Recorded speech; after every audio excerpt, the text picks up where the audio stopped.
last week over the pending retirement of the consultant radiologist at the hospital and the impact that may have on breast cancer services there.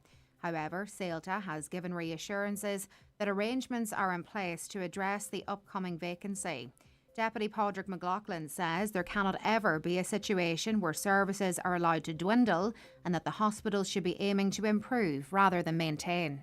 The services that are available to the people at Donegal through our hospital are not up to standard in terms of the level of consultants, doctors, nurses and beds. Now, the quality of the people we have is outstanding, but we need more of them. So we'll always be vigilant and we'll always keep an eye closely on all of these matters. And indeed, what we need to do is improve the services, not allow them to dwindle. Garda are continuing to appeal to the public for assistance in tracing the whereabouts of Ronan Quinn. The 16-year-old is missing from Manor Cunningham since Friday evening. Ronan is described as being approximately 5'8" in height with a medium build, brown hair and blue eyes. When last seen, Ronan was wearing a grey tracksuit, black Nike trainers and a black baseball cap. He was also carrying a rucksack. Ronan is known to frequent the south side of Dublin City. Anyone with information is being urged to contact Garda. And discussions around removing parachute regiment flags from the streets of Derry will take place later. Their appearance in the Drumahoe and new buildings areas in recent days has been heavily criticised ahead of the 50th anniversary of Bloody Sunday. 13 civil rights protesters were killed on the 30th of January 1972 after being shot by British soldiers. Another man died 4 months later. Loyalist activist Jamie Bryson says it's important to understand why the flags were raised. If the intent is as pure as commemorating the parachute regiment generally, then that's one thing. However, if people have went out of their way to use these flags as a way to hurt innocent victims, then I don't think that that is a seductive or positive thing to be doing. Weather now, a dry morning with a mix of cloud and sunny spells, becoming cloudier throughout the afternoon, and this may bring a spot or two of light rain or drizzle. Temperature 6 to 8 degrees. We're back with more at 10 o'clock. Until then, good morning. You have one new message. Hi Claire, Auntie Dee here. I just wanted to say a big thank you for skipping my party. We had a great night. And everyone was so happy you didn't come. Now you take care. I hope to see you soon. Bye. No one will thank you for turning up to work or anything else when you're sick. Stay at home and get a test to protect yourself and others from COVID-19. From the HSE, for us all.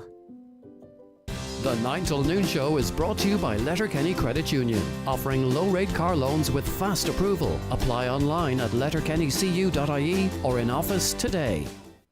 And now, it's time for the talk of the Northwest. The 9 to noon show with Greg Hughes on Highland Radio.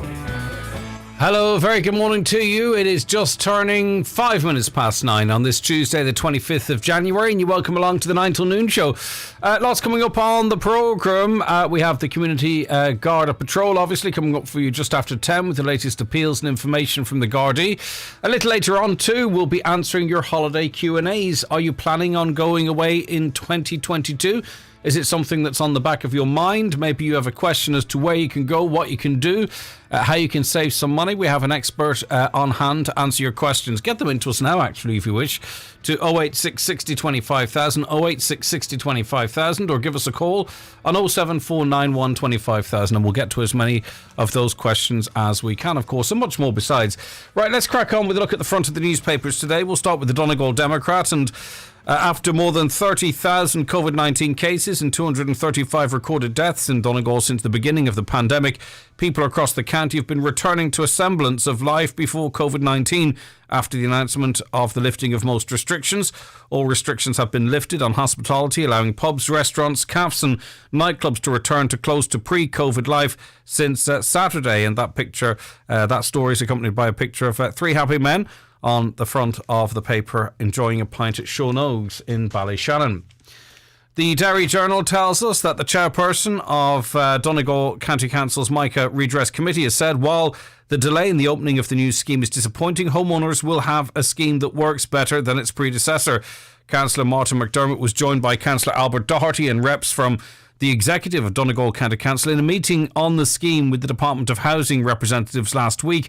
There was strong disappointment and concern when it emerged the scheme will not now be rolled out until the summer, most likely September, despite indications this would take place before Easter. And, I couldn't help but note, and you may have heard on the news, that, legislation as it relates to working from home, remote working, not necessarily working from home, the government are confident, and they've announced, they had a rep on the radio this morning saying it'll be in place by June. It's going to be debated in the Dáil, debated in the Shannon and legislated for in June. And yet, when it comes to an issue like Mica redress, for some reason, the Mica delay continues. It's like, well, possibly Easter. It could maybe the summer. It might push back into September, and probably a lot of people feel it could go on long after that. But who's to say? I'm not trying to be negative here, but it seems still that if we want to move things forward very, very quickly, the government can, and they can welcome that fact, and they can say, yes, June, remote working legislation, that's in place. But again, when it comes to the issue of something like Mica redress, whilst I can't imagine it's more complex, is it? I mean, obviously there's a IS 465 that has to be looked at and other matters, but why can't it be done as quickly as other things? And as we heard from a caller yesterday, the longer this is delayed, arguably the more expensive the scheme might actually be. But it just seems, on one hand, things can move really, really quickly, yet on the other, the wheels move much slowly. And why is that? Can anyone explain why that might be? Right, the Irish Times tells us that NATO is ramping up its defence of member states in Eastern Europe amid mounting fears of a new Russian attack on Ukraine. Moves the Kremlin has warned will only fuel tensions and increase the risk of dangerous miscalculations. Now, we have the Russians committing, even though they're hoarding and moving personnel to the border with Ukraine. They say nothing is imminent. We're not planning on invading the Ukraine. We're not planning on invading anywhere. And you have the Ukraine themselves, some from within, saying that the West, more generally, in inverted commas, their actions of pulling people out and increasing readiness of troops and what have you, that they're actually perhaps agitating the situation. So it's interesting to see the Ukrainians trying to play it down, the Russians playing it down, but they have a history of doing so just before they do launch. And a lot of posturing, a lot of game playing, but it's really potentially quite serious. And of course, throw into the mix the Russian war games, their training exercise to take place 240 kilometres off the Irish coast. Obviously, the impact that might have on our telecommunications pipeline to the United States. If that were to be damaged, we would be in bother. And it wouldn't be about watching Netflix. It would be about economies. It's a very important link. But of course, then there's the impact on marine life and what have you. But these at-sea activities take place all the time, don't they? And sometimes you can find, species washed up on shore, and people would say, well, that's because there were certain activities taking place out at sea. So that's not unusual. We'll try and get an expert on this, by the way, to tease it out a little bit more later on in the programme. But the UK Prime Minister Boris Johnson virtually met with leaders of the US, Italy, Poland, France, Germany, European Council, European Commission and NATO to discuss the situation. Downing Street said in a statement on Monday, the leaders agreed that should a further Russian incursion into Ukraine happen, allies must enact swift retributive responses, including an unprecedented package of sanctions, the statement said. But when they issue those sanctions, of course, the timing has to be right for them to have an impact. But that affects everything because, the Russians control quite a bit as it relates to, gas and oil and all that type of stuff. So if the EU and others decide to impose sanctions on Russia, they can make life this side very difficult indeed, and our costs could end up going up and all that kind of stuff. Right, the Irish Independent. The government is to begin identifying the most suitable locations for remote working hubs across the country as ministers meet to discuss giving workers the legal right to request working remotely. The Irish Independent understands the Department of Enterprise is working with the CSO in developing a new national map which combines existing broadband hubs and childcare facilities across the country. The mini census will pinpoint communities which have good broadband and childcare facilities and may be suitable for new remote working hubs. So if you currently have good childcare facilities in your area, that might be a thing of the past if they decide to locate one of these hubs in your area. But it comes as Mr Varadkar will bring legislation to Cabinet today which will make it a legal right for employees to request remote working, but it won't make it a legal right for them to be able to actually do it. But as I say, they think they'll get all that done and dusted by June, as I mentioned earlier on. Right, on now to the Irish Daily Mail. I can't remember. Oh, yes, we were talking about this yesterday. A minister has called on the country's top civil servant to come clean on whether he claimed an €81,000 pay hike at the Department of Health. It insisted last night the salary is private and confidential.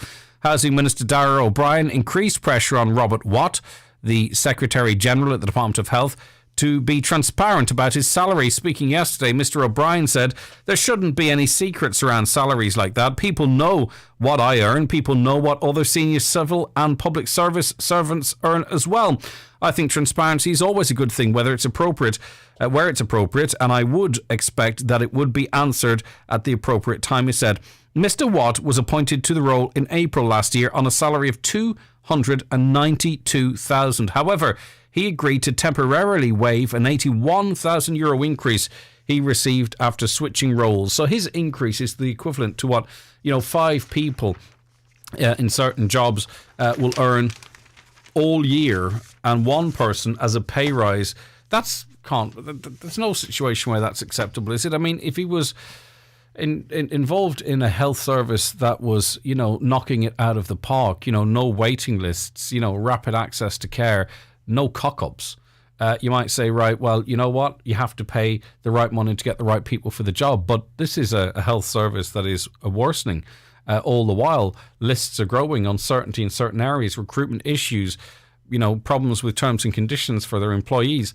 Hardly what you would expect to get a pay rise for, is it? But anyway, this is worrying for any of us that is teenage boys or girls for that matter, and it is relatively close to home. The Irish Daily Star tells us that Garda were last night probing shock allegations that 2 teenage girls were each sexually assaulted twice by the same men.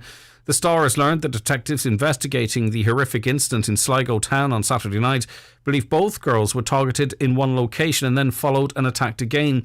They suffered a terrible ordeal, a source said last night, as Garda carried out a major investigation into the incident. Sources have told the Star that both girls, who were just 14, have been left badly traumatised after their nightmare ordeal. And again, you wonder why women in particular are afraid to walk around the place. And sources also revealed that the 2 suspects for the brutal attacks are in the early 20s. It's understood the girls' ordeal after they went out in Sligo on Saturday evening and fell into the company of the 2 young men. The suspects brought them to one location where it's alleged each girl suffered a serious sexual assault, and that investigation is ongoing. Garda keen to speak to anyone who was in the, just in case people are down there studying, in the Ballydugan, Oakfield or Maharaboy areas of Sligo between 8 and 10 p.m. on Saturday night. And in the Sun today, domestic abuse continued to rise during the second year of the COVID pandemic as Gardaí responded to 48,400 incidents last year. Can you imagine? Just imagine that amount of people in the one place like a Lansdowne Road or something. 48,400 people were so distressed with how they were being treated at home that they had to call the Gardaí. It's a huge number. New stats show there was a 10% rise in domestic abuse-related incidents in 2021 compared with the previous year. Around 4,250 criminal charges were brought for breaches of the Domestic Violence Act in 2021, a 6% rise on the previous year. And there were 8,600 criminal charges brought for crimes involving an element of domestic abuse last year, up 13% on 2020. And we were speaking yesterday, we weren't speaking to, but we got a text from a caller who said, have you noticed that the price of food is going up? There's 10, 12 cent on each item. And we were wondering, was that your experience? Well, by coincidence, there's a feature on that in the Irish Daily Mirror today. And it's not anyone's imagination. Prices are going up. Bread is up 5.3%. Pasta is up 6.4%. Tea is up 1.9%. Now, they've just picked them out. But overall, €780 extra for a year's shopping. Householders may have to pay that amount on groceries over the coming year compared to 2021. Some staples like bread, milk, pasta, tea and butter rocketed by up to a third in price last month. A new survey has shown that the cost of general groceries rose by 5.5% in Ireland throughout 2021, which retail experts claim further hikes are on the way, which is kind of interesting because some of the people that work in this area, in this market, have been reporting record profits. So they're not absorbing any of the increased costs to them, obviously, because they're passing them on to us to further boost their profits or at least maintain them. The data published by the Central Statistics Office showed that the overall rise in prices recorded last year was one of the largest jumps in 20 years, and the report indicated that the highest increase happened throughout December. So that caller, you were right. There is an increase in the cost of groceries being felt across the place. All right, that was a run through the newspapers. We'll be back speaking to our first guest in a moment. The newspapers are courtesy of Kelly Centra, Mountaintop, Letterkenny. The 9 till noon show is brought to you by Letterkenny Credit Union, with monster loans available up to €60,000 for all occasions. Visit letterkennycu.ie. If the medical experts get it wrong, everything changes. From misdiagnosis or delayed diagnosis to surgical injury or even poor treatment, all have physical, emotional and financial consequences. We're here to help. So if your treatment didn't go according to plan, speak to our experienced medical negligence team at McElhenney and Associates. Find us online or call 074 917 5989. McElhenney and Associates Solicitors, Stranorlar.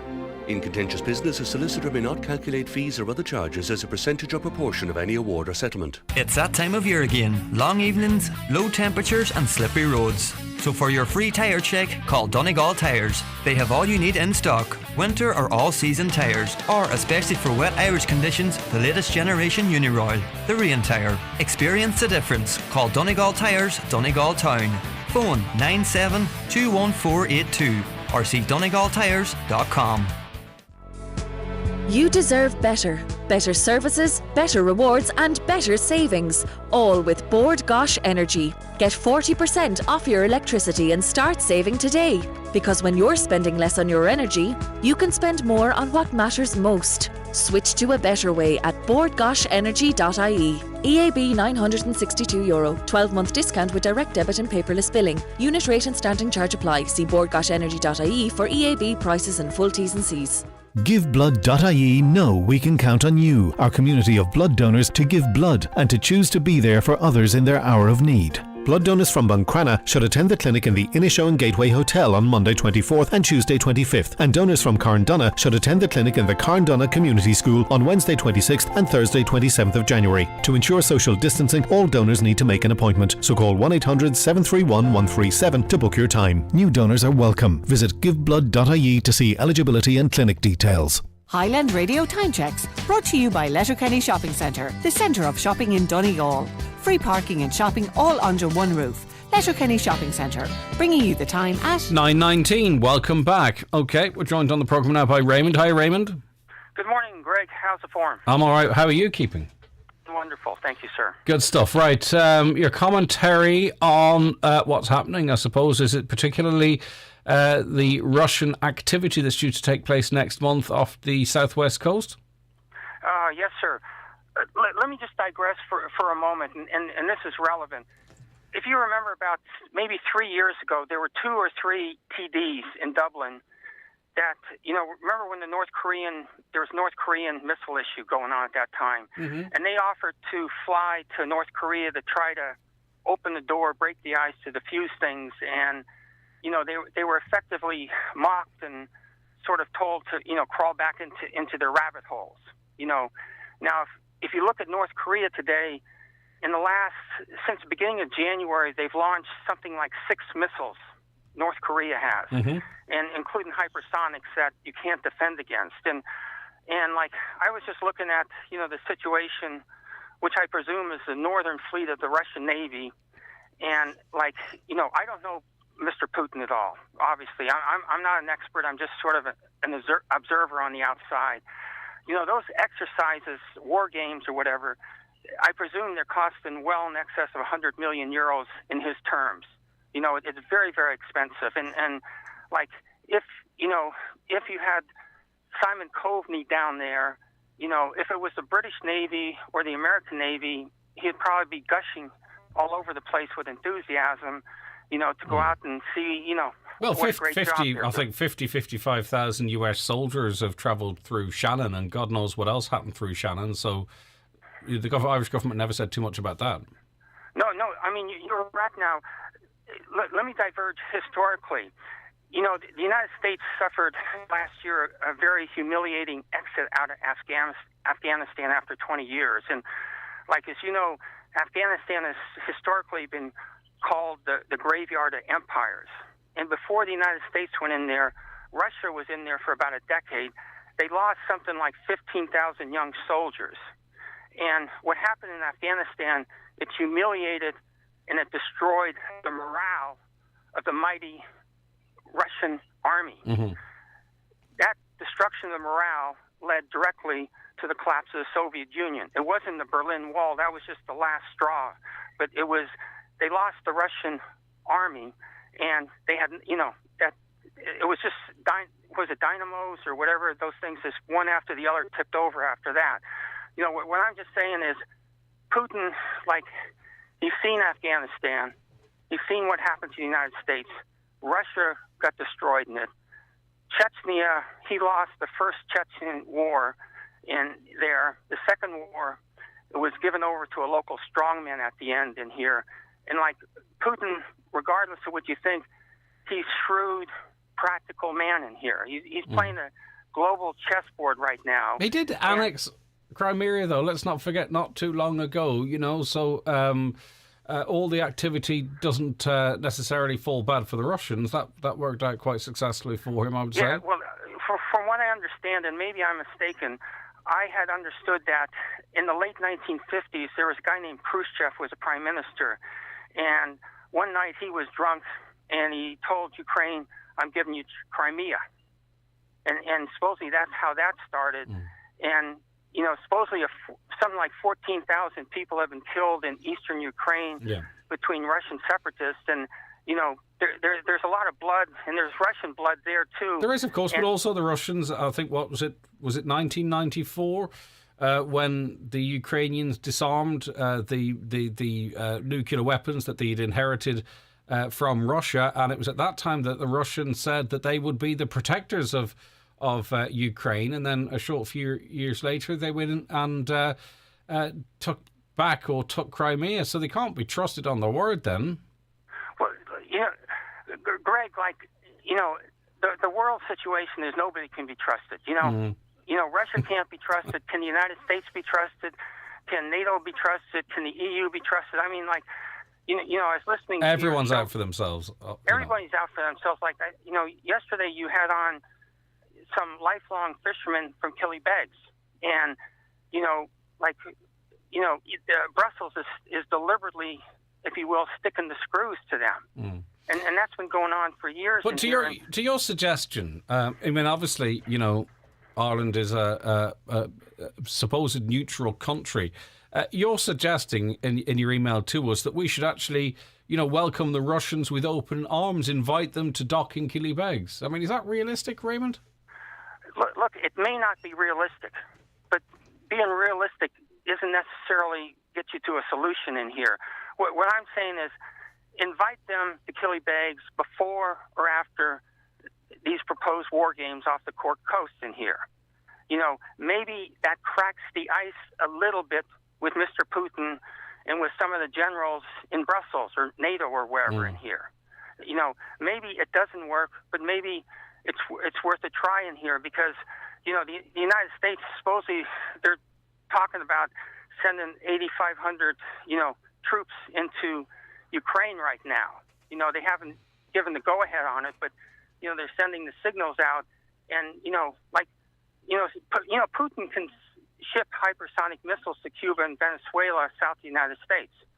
He can do stuff off Japan in here. This is a global chessboard in here. And yes, Ireland... Well, if it is a global chessboard, though, Raymond, do we not have to be careful how we play, our pawns, let's say, put it like that there? Because, we are part of a union. I think, Raymond, I welcome the fact that you would email in the programme now and again. I don't think I'd be mischaracterising you in saying that you'd be a bit of an EU sceptic. Well, no, I am a total EU skeptic. Yeah, so... And total, you know. So, in other words, that would feed into that. I mean, if we are part of the EU, for us to go out on a sort of a solo run and welcome the Russians into Killybegs Harbour, even if it were framed as like what was it, Shane Ross and Finian McGrath suggested, heading over to be peacekeepers in North Korea, it wouldn't look very good. It would look like that we are breaking ranks. We would be, breaking our loyalties to the EU. It might be seen like that, unless the EU gave us a pass to do so. Then again, should we even have to ask? Greg, yes, I'm an EU skeptic. I mean, I'm not going to challenge anybody on that. Okay, somebody has to demonstrate a wee bit of courage somewhere along the line, and Ireland is supposedly a sovereign nation, and it just where's the sovereignty? But if we were truly neutral, we wouldn't have allowed and allow Shannon to be used as it is, though, would we?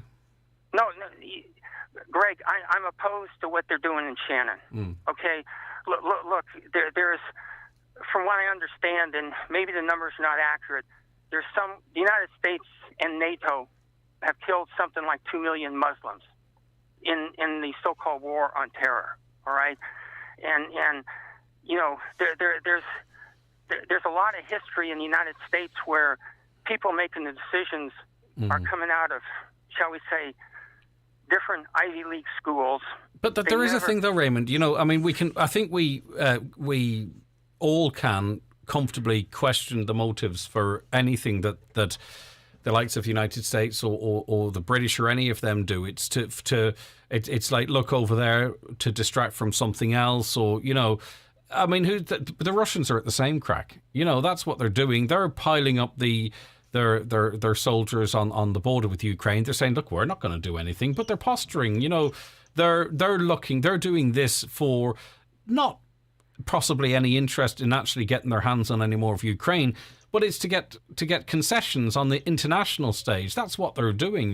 They're at the same crack. They've gone into places and taken action for questionable reasons, the exact same way as the other superpowers have. Greg, your analysis is correct. All right, I'm not questioning that. My understanding is supposedly back in 1991, NATO, the United States, verbally said something about, or told Russia, we're not going to move 1 inch further into Eastern Europe with NATO. Now, I don't know if that happened. I don't know if it didn't happen.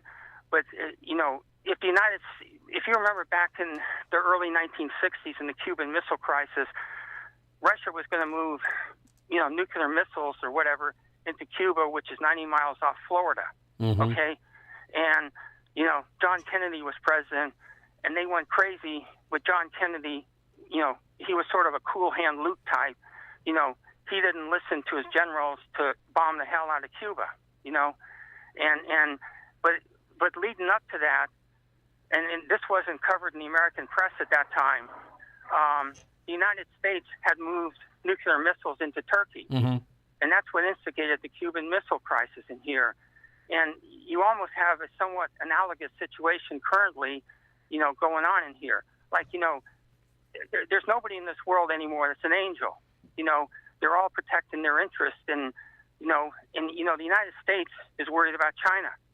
China is the ascendant superpower, and the United States may be well on the decline in here. And I had read something that supposedly the United States as an empire, if you will, peaked in 1969. And that was with maybe the greatest scientific achievement at that time by landing a man on the moon. And at the same time, it was, if you will, the hubris of Vietnam War. which costs 59,000 American lives and some like 5.25 million. Yeah. You know, so, and now obviously Silicon Valley came along, but you know, there are serious issues all over the world. But I don't know. I mean, like this posturing, and I mean, at the end of the day, the end game of anything would be a nuclear war, right? And God forbid that were ever happen. And you know, there's enough nuclear weapons on the planet to destroy it, you know, 10 or 15 times over if we ever got to that point. I don't know. I just find an awful lot of this is posturing, and you don't know anyone's motivations really. You don't know the Russians' motivations. What are NATO's motivations? You know, what can the Americans see coming out of this? Maybe, but still, it's not something we can ignore either, Raymond. You know, when we see tensions rising on such a scale with such weaponized countries, but in terms of Ireland being some sort of a peacekeeper. That was the thrust of your point. You're saying there's an opportunity there. You know, Ireland is supposed to be on the UN, what's it, Security Council as the chairperson or whatever. It's kind of a guest slot, yeah. Yeah, and like Ireland is supposed to be, quote, neutral, all right, supposedly. I'm just saying, hey, if it doesn't work, it doesn't work. You made a serious effort. If it works, you diffuse, you know, but possibly the start of maybe a World War III type scenario. Okay. Now, I don't think Putin is going to move into Ukraine in here, you know, but maybe I'm wrong in here. All you right. know, he's got too much to lose by doing that, but he can move his chess pieces all around the board in here and cause, you know, serious disruption. All right, so, Raymond, you know, listen, thanks for your input. I appreciate it. Thank It's an interesting suggestion, but it's interesting also to talk more generally about what's going on over there. Right, now, thankfully, the hospital situation is improving, both locally. 24 people in Letterkenny University Hospital with COVID. That's much lower than it was in the past. I'm not sure of the breakdown of with or for. Nationally, the figure's under 800, which is also to be welcomed.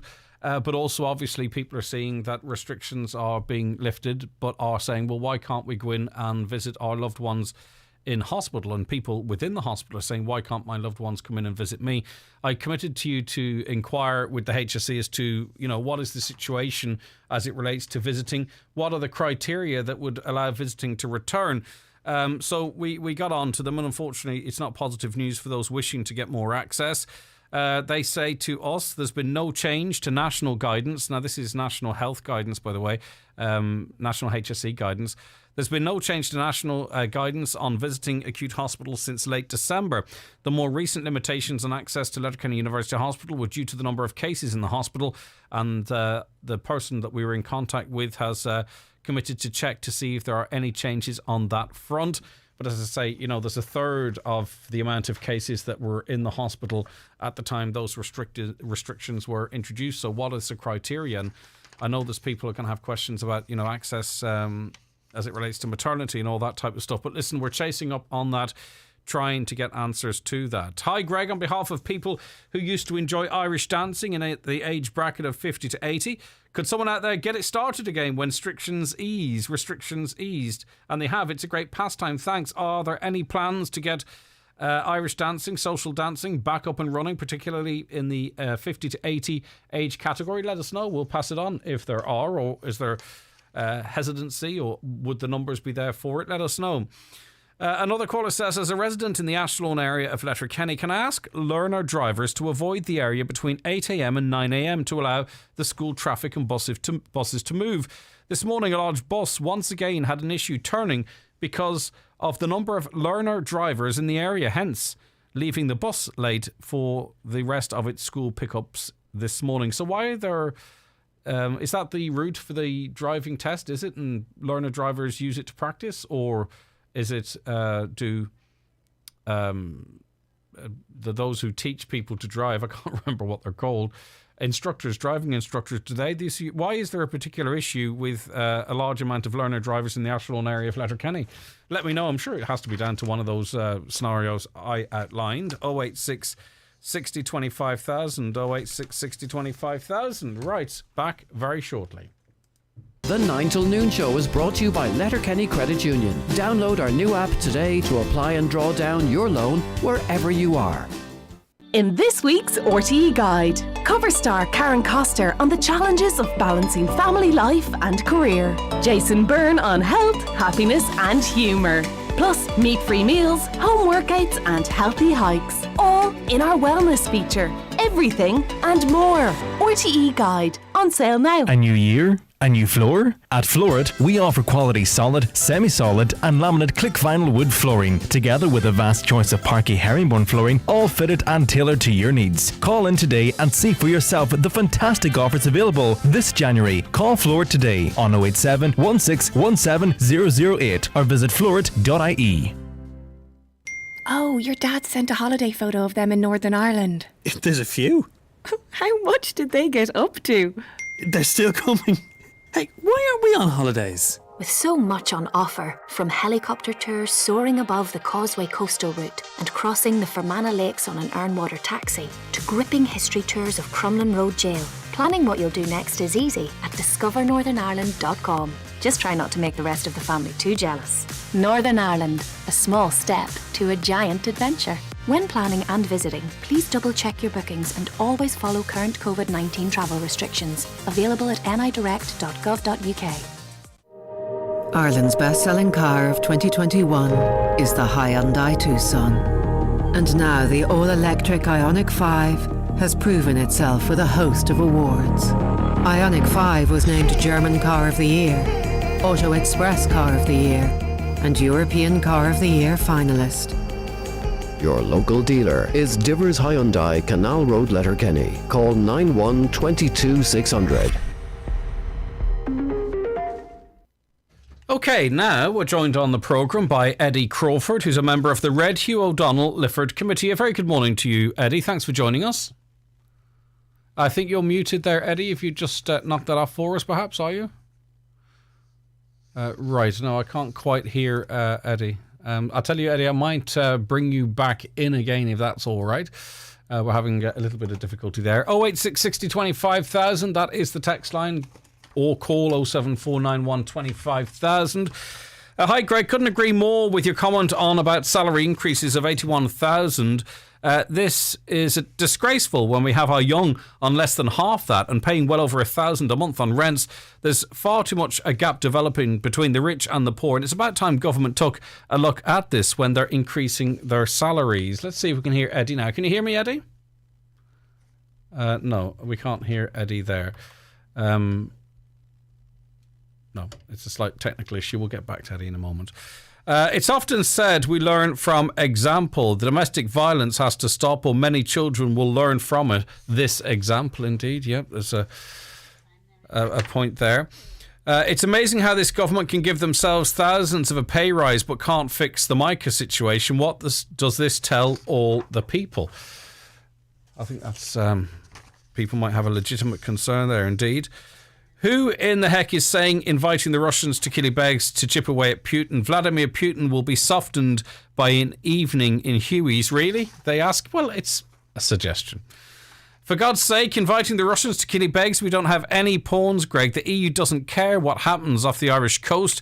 So they made it a free-for-all and basically banned our fishing fleet from fishing. The Russians will cut off the gas if Europe tries anything. And you see, that's a lot of what is going on. A lot of backwards and forwards, toing and froing. Now, I just want to mention this study here that was put in front of me, and it claims that the class clown may be the most intelligent in the classroom. We all remember the class clown. Some of us were indeed that class clown. Well, we all know a class clown who was always cracking jokes during a class. Well, they might be having the last laugh. A new study suggests that the funniest person in the classroom might just be the most intelligent. Researchers report children with higher than average levels of general knowledge and verbal reasoning tend to excel at humour. When researchers compared intelligence and humour performance, a clear pattern emerged. However, they also found that this isn't necessarily true for adults. The study found children with both higher general knowledge and higher verbal reasoning to be funnier than their peers. The researchers said that parents should be aware that if their children frequently make good quality humour, it's highly likely that they have extraordinary intelligence. But sure, look, there was nothing. I've never read anything to suggest that the person who was the class clown, in inverted commas, was any less intelligent than anyone else. Right, now, a couple more of your comments here. This caller says, I'm forwarding you the following letter that a general practice nurse colleague has sent to the Minister for Health. This is being forwarded to you with her permission. I wish to bring your attention to how utterly let down we as general practice nurses feel in recent days with regards to not being seen by the government as frontline healthcare workers in receiving the €1,000 pandemic bonus, it's being called. Now, the letter reads, I'm a general practice nurse. I'd like to enlighten you. This is to the Minister. I'd like to enlighten you on the GPN's contribution during the pandemic. For context, general practice nurses with GMS patients are half employed by the GP and half by the HSE. Half our salaries paid by the HSE. This is because we are the main providers of free government-provided GP care, Sláinte care. They say we are the foundation of general practice in Ireland. There are many misconceptions about practice nursing. To fill you in, we are the chief vaccinators in the country and the backbone of health screening and health promotion in Ireland. We spend our days doing cancer screening, blood tests, chronic disease management, diagnostics, wound care, triage, health promotion, administration of medications and antenatal care, education, family planning, amongst a huge list of other responsibilities. And they go on to make a very strong argument to say that they should be included in that €1,000 pandemic bonus. And lots of people have contacted us saying the exact same thing. All right, back with our next guest after these. The 9 till noon show with Letterkenny Credit Union. Multiple loan payments causing you stress? Why not talk to Letterkenny Credit Union today about a debt consolidation loan? At Cherrymore Kitchens and Bedrooms, Donegal Town, their sale is now on. New 2022 collections now in stock, with great offers across all ranges. See in store for details. Book a design consultation today on 074 9725 822 or see cherrymore.ie. Cherrymore, excellence in manufacturing since 1996. Do you need a little extra help staying in your home? At Bluebird Care, we offer a wide variety of QMark-approved personalised home care services across Donegal. And our fully trained and committed staff will always meet your care needs with kindness, compassion and dignity. To get your personal home care assessment plan, visit bluebirdcare.ie or call our care team today on 07491 29562 and bring care home. From the smallest shrub to the largest tree in an awkward place, Donnelly Tree Services provide a complete range of tree surgery services. Whether you need to remove a dangerous tree or some nuisance branches, Donnelly Tree Services have the experience and expertise to carry out tree surgery to the highest of professional standards. Call 083 005 9939. Donnelly Tree Services, Donegal. No job is too small, no tree is too tall. With everything from pedal and electric ride-ons to go-karts and scooters, there's loads of fun guaranteed all year round at Tinny's Toys. If you've a kid's birthday coming up, Tinny's Toys can help make it special or get snow ready with a sleigh. Visit Tinny's Toys on Leck Road, Letterkenny or shop online for express delivery at tinnystoys.com. Tinny's Toys, with so much more than just farm toys. Driving a Fiat 500e is choosing an all-new, all-electric car with an impressive range and 0 to 80% fast charging in 30 minutes. It's choosing a car that's so full of tech it will confidently and safely drive you into the next decade. It's choosing to believe in a better tomorrow. Welcome back, future. Fiat 500e prices start at €24,995 after government subsidies. Book a test drive at Joseph Doherty Limited, Moville or visit fiat.ie. And you're very welcome back to the programme. Right, we can welcome on to it now Eddie Crawford, member of the Red Hugh O'Donnell Lifford Committee. Thanks very much for joining us. Sorry for the slight technical issue there, but very good morning to you. How are you keeping?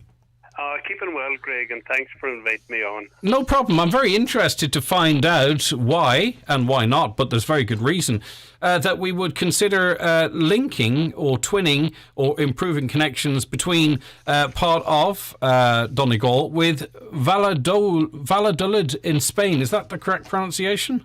Well, from my Spanish is limited as well, but yeah, you pronounce it Valladolid. Okay, well, we'll go with that. Right, so what are the connections? Well, a lot of people don't know. They know about the current search that's taken place in Valladolid for the remains of Red Hugh O'Donnell, but quite a number of people, even around the area here, don't know that Red Hugh O'Donnell was actually born in East Donegal. He was born on the banks of the River Foyle, would you believe, between the townlands of Port Hall and St Johnstone, and a place called Mungavlin Castle. Mm-hmm. Mungavlin Castle is still standing yet, and it's one of our wishes that the county council, prevent it from any further deterioration, because this is a great historical site. It's a site where the then, back in the 16th century, Hugh O'Donnell married Fionnuala MacDonald of the famous Scottish MacDonald clan, and whenever they got married, they took up residence in Mungavlin Castle, and that's where they had their son, Red Hugh O'Donnell. Mm-hmm. Now, whenever Fionnuala, she was commonly known as Ainion Dhu, but whenever she came to live there, she took with her. She had thousands of troops at her disposal, and she took 100 of her toughest and the toughest warriors that she could find, and out of that 100, there was 80 of them Craufords. So that's why there's so big of a Crawford name in the Port Hall St Johnstone area, derived from that.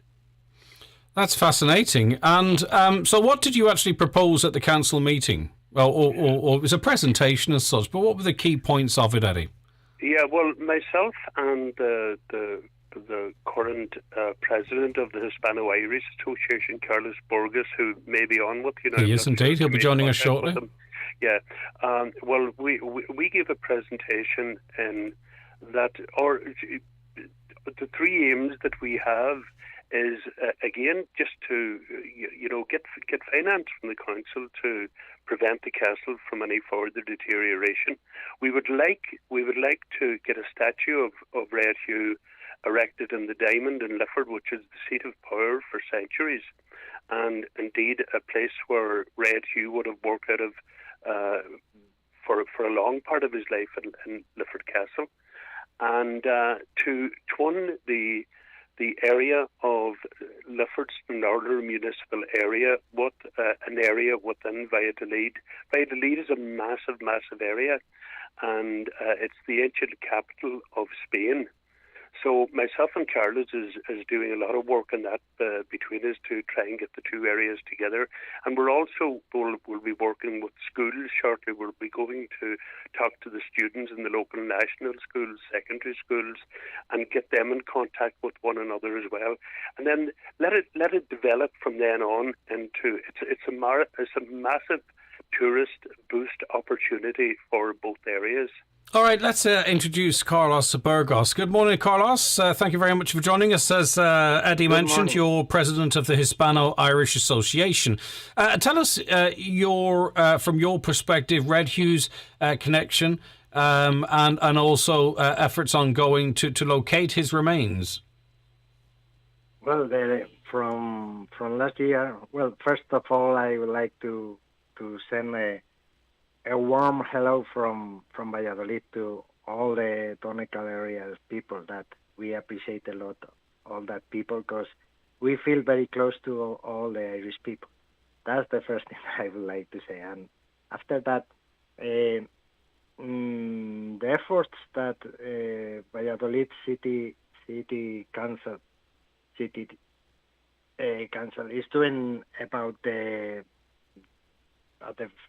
1 year ago, when they started to do the dig to try to find the remains of Red Hugh O'Donnell, it was a very, very important thing to start that.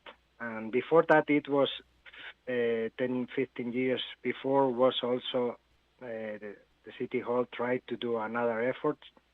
But the moment now is that this year is very important. The 22, there is a lot of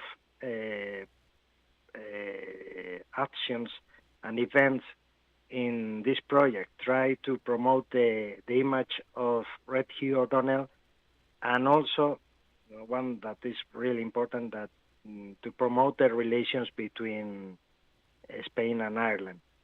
And as Red Hugh was born in your area in Donegal, in Lifford, for us it's very important to know where he was born, to try to approach to that area, to try to know where he was born, where he was living, the normal things that you want to know when a figure appears in your life and you a historic figure, and you try to know something about him. And the people is very attracted to that here, because people in Castile were, well, in all Spain, Castile is the area of us, they were very attracted about an epic life that appeared in a horrible moment. The COVID was starting at that time, and then this was like a good piece of news that appeared in that moment. But after that moment, what is continuing now is that everything in Valladolid, in my city, as Eddie has just said, Valladolid was the capital of Spain at that time when Red Hugh was here. And that's why he came here to Valladolid, because the king was living here, the king of Spain and the king of the empire, the Spanish empire, was living here in Valladolid. The people here is trying to live everything now connected with Ireland. Mm-hmm. Maybe this is are big words, but for example, in this 22, the international festival that we have in Valladolid is the second one in Spain after the San Sebastian one. The cinema festival is going to promote Irish cinemas. Ireland is going to be the country that is going to be focused in October in that festival. Mm-hmm. And last October here was Irish films on it. We have been there and to meet them. And also yesterday we had the meeting in the city hall, and the book fair that is in June is going to be dedicated also to Ireland. So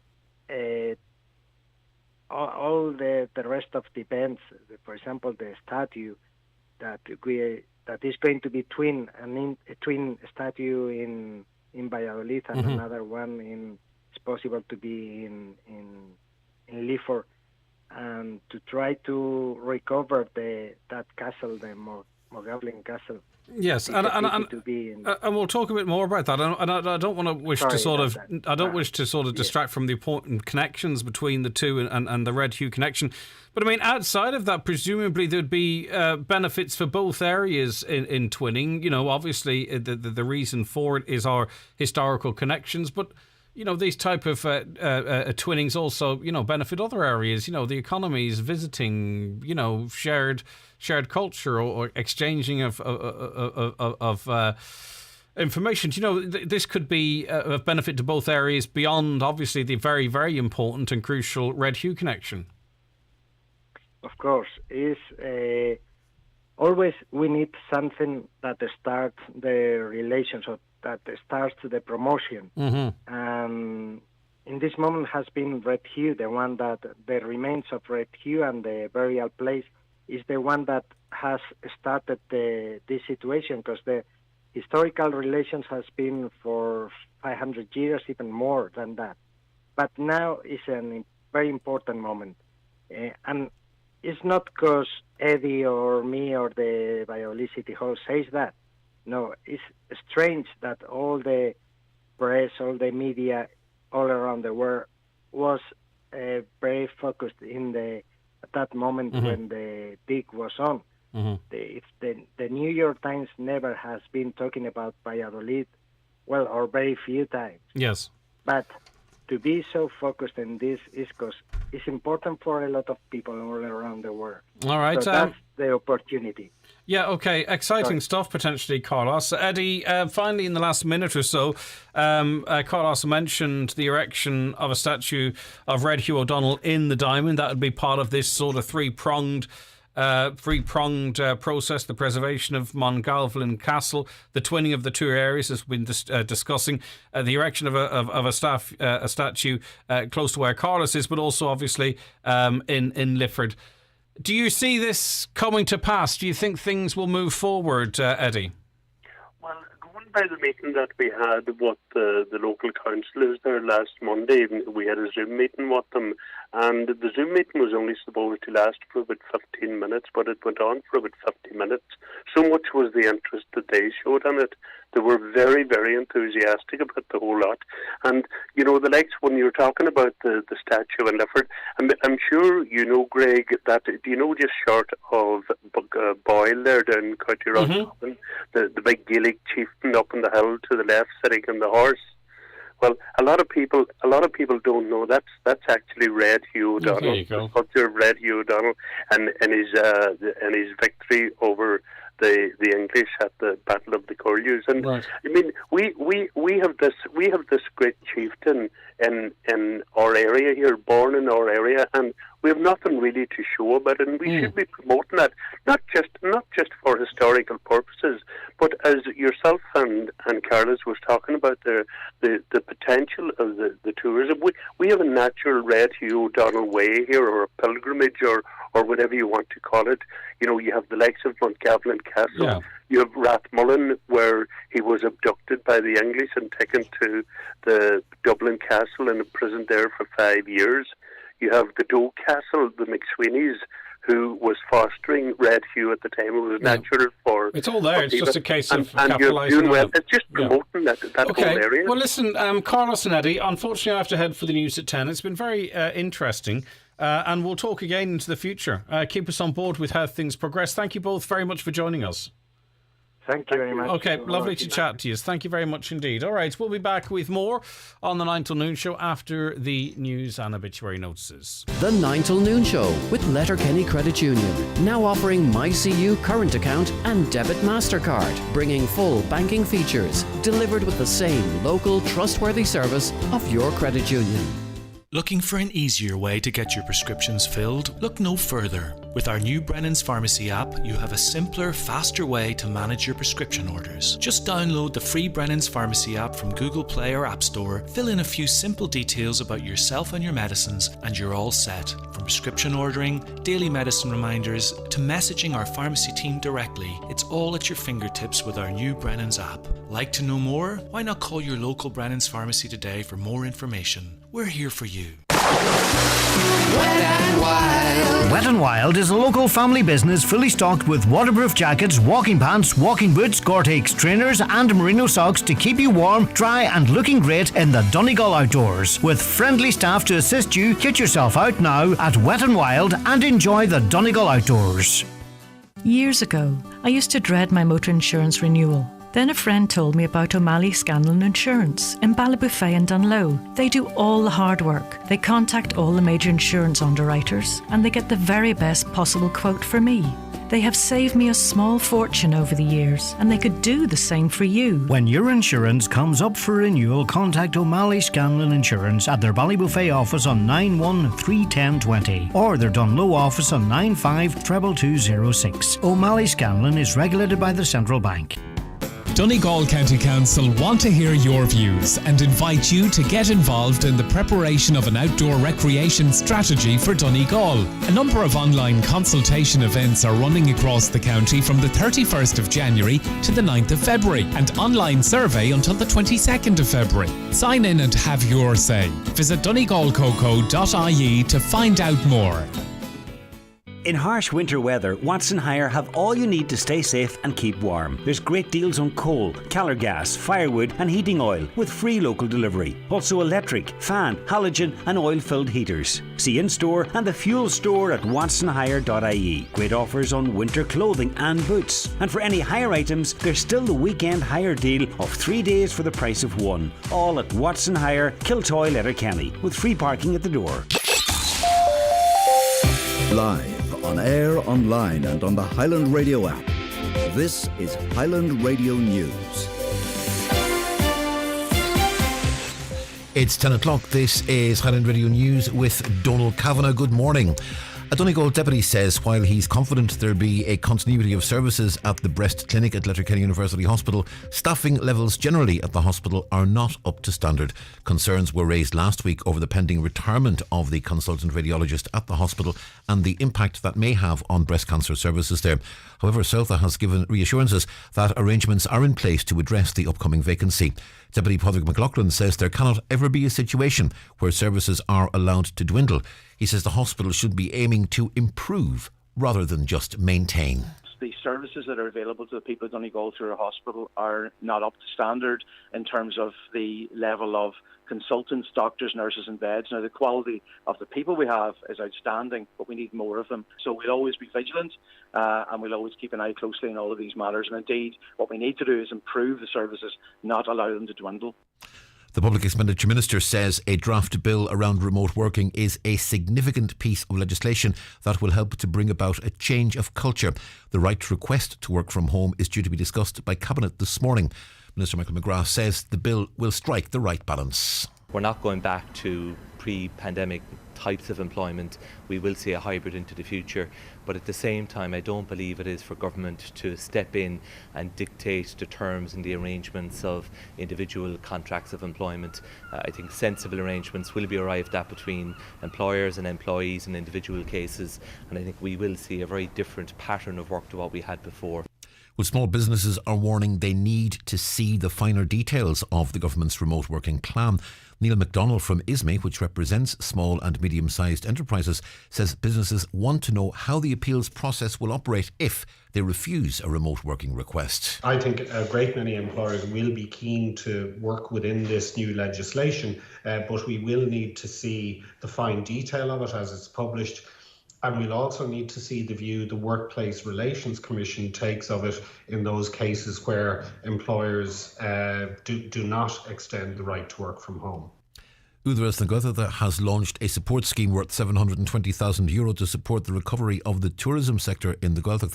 The Tourism Officer Management Development Scheme will focus on the strategic development of the sector to assist with post-pandemic recovery. The focus of the scheme will be on tourism projects that will have a significant role in the development of Gaeltacht areas. Micheál O'Hinney, Chief Executive Officer of Udras, has been giving more detail. This sector has suffered greatly over the past couple of years. Our main focus is really on the community side of things, where we can work with communities, and there are communities throughout Donegal developing various tourism projects, flagship projects from in all parts of the county. And we see this scheme where we're going to be able to provide support for the employment of tourism officers over a 2-year period. Discussions will take place around removing parachute regiment flags from the streets of Derry. Their appearance in the Drumahoe and New Buildings areas in recent days has been heavily criticised ahead of the 50th anniversary of Bloody Sunday. 13 civil rights protesters were killed on January 30th, 1972 after they were shot by British soldiers. Another man died 4 months later.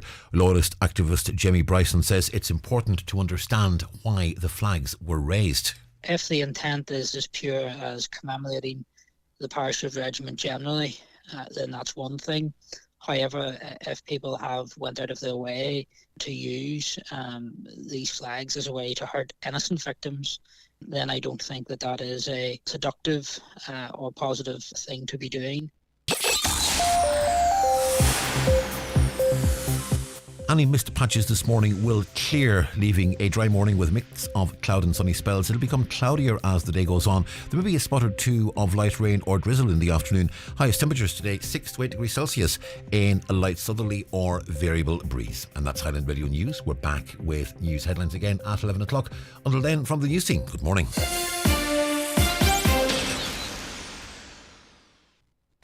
The obituary notices for Tuesday morning, the 25th of January. The death has taken place of Bernadette Hegarty, Tullyarb, Carandunna.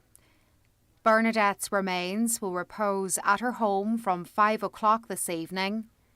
Funeral from there on Thursday morning at 10:15 for 11 o'clock Requiem Mass in the Church of the Sacred Heart, Carandunna, followed by burial in the adjoining graveyard. The funeral mass can be viewed live on carandunaparish.com. The house is private to family and close friends only, please. The death has taken place of Sophia Wigham, née Canning, formerly of Glenvar, County Donegal, and late of 4 Grovemount Court, Altnagalvin, Derry. The house is private, please. Funeral from her home this morning at 11:30 for 12 o'clock Requiem Mass in St Mary's Church, Ardmore. A private cremation will take place at a later date in Lakelands Crematorium. Family flowers only, please. Donations in lieu of flowers, if wished, to Friends of Altnagalvin, Ward 25, care of Mr Brian Moran, Altnagalvin Hospital. The death has taken place of Hugh O'Donnell, Black Hughie, 33 McGinn Avenue, Buncrana. His remains are reposing at McLaughlin's Funeral Home, Buncrana, from 4 until 6 o'clock today. Funeral from there at 10:20 tomorrow morning, going to St Mary's Church, Cockhill, for 11 o'clock Requiem Mass with burial afterwards in the adjoining cemetery. The funeral mass can be viewed online on churchservices.tv. And the death has occurred of John McClune, Kilrain, Cloughan, and formerly of the Crows and Luton, England. John's remains are reposing at the oratory in the Church of Our Lady of Perpetual Succour, Glenfin. Requiem Mass this morning at 11 o'clock.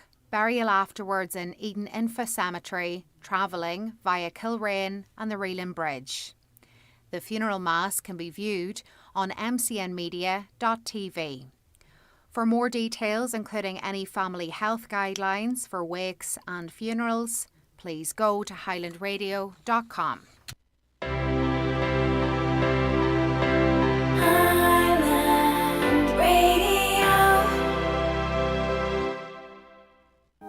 If your child is aged 5 to 11, you can now register for their free COVID-19 vaccine.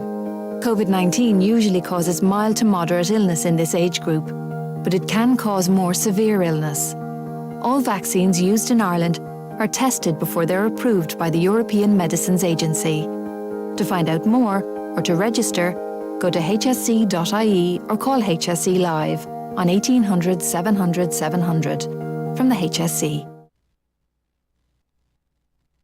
With all the stories that matter across the Northwest, it's Greg Hughes on the 9 to Noon Show on Highland Radio. A very good morning to you once again. You're welcome back to the programme. Shortly we'll be bringing you the local community Garda information with Garda Sergeant Ewan Walsh with the latest appeals and information for you, of course. A little later on, we're going to be taking your questions on travel for 2022. Is there somewhere you fancy going?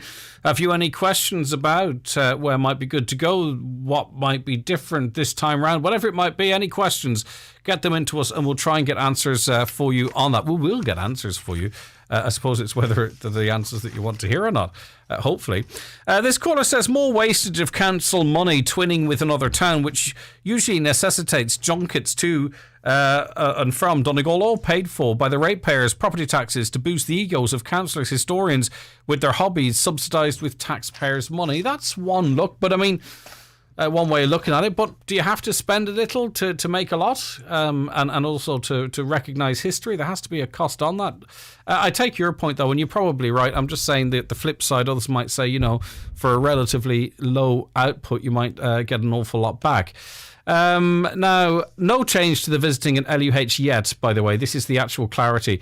Access to visitors is still limited to compassionate grounds only. The visiting access will be reviewed again later this week. So despite the fact that the amount of infectious cases on site has dropped down to 24 and was it up around 66 at one point, particularly when these restrictions were introduced, and the fact that the rest of society is generally open, visiting to Letterkenny University Hospital with 24 cases there is limited only on compassionate grounds only. That's the only way you can get in to visit. It's going to be reviewed again later this week, but that is the up-to-date position as I committed to getting for you. Caller has been trying to call CIE in Letterkenny, but the phone keeps ringing out. Can someone provide clarification if you still need to pre-book your seat on the express bus? Well, someone out there is going to be able to answer that for you. Do you have to pre-book your seat on the expressway bus still, please? Any assistance to 07491 25,000. The lady who sent in the letter is said to benefit with an extra bank holiday. What about what about the lives of family carers? We save the state so much money, no time off when you live in with the person, you're a carer, and all the time. We should get the €1,000 bonus too, and there is a big push to get carers included in that as well, of course. Has the world not been through enough the last 2 years? The people of the world should rebel against these so-called leaders. Well, you know, good luck with that. With all due respect, see what happens if you try and do that in Russia. You'll soon see what might happen to you. These missiles off the Cork coast will pollute the water and the fish in the air. That would be the concern, all right. If Ireland is so proud of its neutrality, why does it rely on the British and the RAF to monitor and protect Irish airspace, they say. Another caller says learner drivers should not be allowed on the road at the same time as the school buses, as they're jamming up the roads and the bus drivers have enough to be worried about. Also, learner drivers, even those who have passed their tests, do not know how to drive properly on the roads. They don't pull in on narrow roads, for example. This is up to driving instructors to make sure they know what they're doing. It's no wonder there are so many collisions on the road, this caller says. How widespread is learner drivers on the roads in the mornings? It seems to be. That caller recognises it to be a problem as well. Russians as people have never wronged Irish people. We tolerate the Americans fueling in Shannon. We also tolerate British submarines in our waters. Why are we cherry picking? The Ukraine is extremely rich in natural resources of oil, gas, coal, iron, manganese, salt, graphite, sulphur, and so on. Greed is the root cause of the situation. It's always the way, and it's been the way since we first realised how to hate each other, hasn't it? Hi, Gregory. Ukraine. The Donbass region of Ukraine is an industrial area mainly held by Russian separatists who are Russian-speaking and have a loyalty to Russia. Adjacent to that is the peninsula of Crimea, which hosts a major Russian naval port, giving Russia direct access to the Black Sea, which was formally agreed by both back in 1994. Ukraine are being more or less bribed by NATO and the US to take back these areas with promises of weapons in return for the establishment of missile bases along the Russian-Ukraine border. What would the reaction of the US be if Mexico granted permission for Russia to build missile bases along their border? All right. Okay, time for a break. It's the bingo numbers and then a break. And then after that, we'll be joined by Sergeant Ewan Walsh with the Community Garda information item for you. Here are the numbers. Good luck if you're playing today. It's time for NCBI Bingo on Highland Radio. It's Tuesday the 25th of January. You're playing on the brown sheet. The reference number is S17. It's game number 4. The numbers are 57, 31, 51, 72, 63, 18, 2, 21, 35, and finally 80. Phone your claim to 9104833 before 8 tonight, leaving your name, contact number and the name of the shop where you purchased your book, and we'll call you back the next working day. Get all your NCBI bingo information at highlandradio.com. The 9 till noon show with Letterkenny Credit Union, now offering MyCU current account and debit MasterCard, bringing full banking features, delivered with the same local trustworthy service of your credit union. Start the new year by treating yourself and availing of the best finance offer available. Driving away in your new car has become even more affordable with 0% finance now available on the all-new Kia Sportage and Kia Ceed range. Call us today to book your test drive on 074 91 345 67 or visit imotors.ie. In harsh winter weather, Watson Hire have all you need to stay safe and keep warm. There's great deals on coal, Calor gas, firewood and heating oil with free local delivery. Also electric, fan, halogen and oil-filled heaters. See in-store and the fuel store at watsonhire.ie. Great offers on winter clothing and boots. And for any hire items, there's still the weekend hire deal of 3 days for the price of one. All at Watson Hire, Kiltoy, Letterkenny, with free parking at the door. The TUI Live Happy sale is here, with thousands of free child places this summer. Splashing, sorted. Savings of up to €250 per booking, plus low booking deposits, and the TUI Holiday Promise for complete peace of mind. Here we come. So relax and get booking. TUI, live happy. Offer T's and C's apply. What's gravity? When does the grass grow greener? Can people with longer legs jump higher? How are plastic cups made? How filthy are our parents? Which ingredients make the best slime? Why do we dream? Are you faster than a calculator? Could a robot be powered by fruit or vegetables? When children ask why, who knows what will happen? ESB Science Blast, delivered by the RDS, empowers students from 3rd to 6th class to discover the wonder of science by investigating simple questions, wherever their classroom is. To find out more, visit esbscienceblast.com. Highland Radio Time Checks, brought to you by Letterkenny Shopping Centre, the centre of shopping in Donegal. Free parking and shopping all under one roof. Letterkenny Shopping Centre, bringing you the time at... The time is 16 minutes past 10. It's Tuesday, the 25th of January, and it's time for our community information slot. We welcome into studio now Garda Sergeant Ewan Walsh. Thank you very much for joining us. Great, good morning. Thanks good for to having have me. you with us. How are you? I'm doing fine, and yourself? Not too bad. Excellent.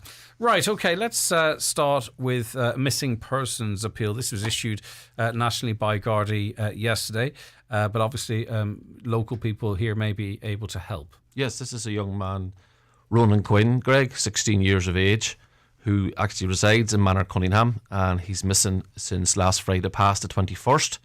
Actually last seen in Letterkenny at approximately 1 p.m. So we're making an appeal in relation to his whereabouts. He's described as being approximately 5 foot 8 inches in height, medium build, brown hair and blue eyes.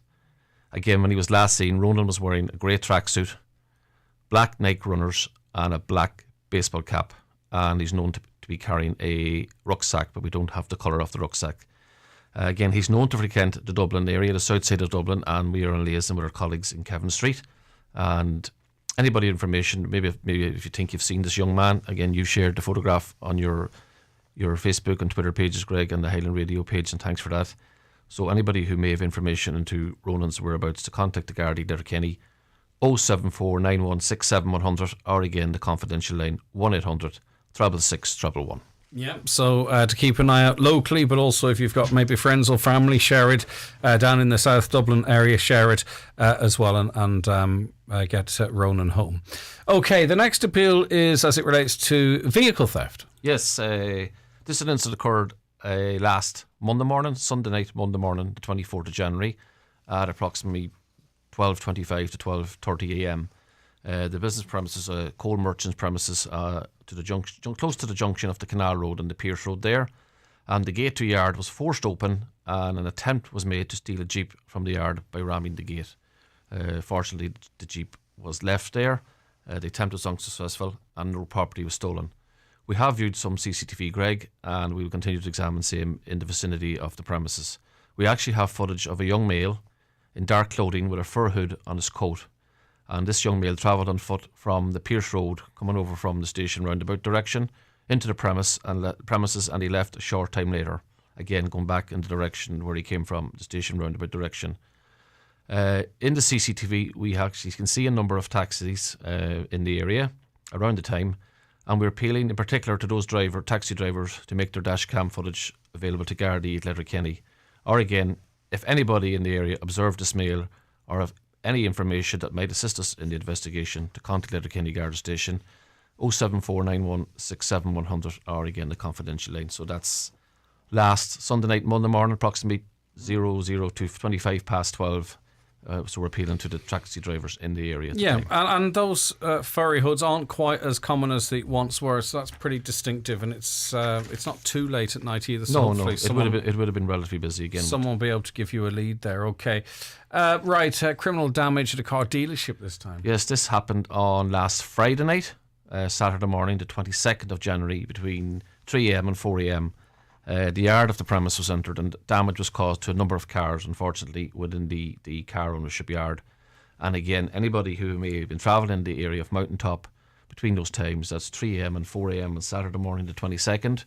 And if you have dash cam, to make it available to Garda Letterkenny, again 07491 67 100. All right, and a burglary in the same area on the same day? Yes, a burglary, and I suppose the possibility that it being linked to the damage to the vehicles has been explored.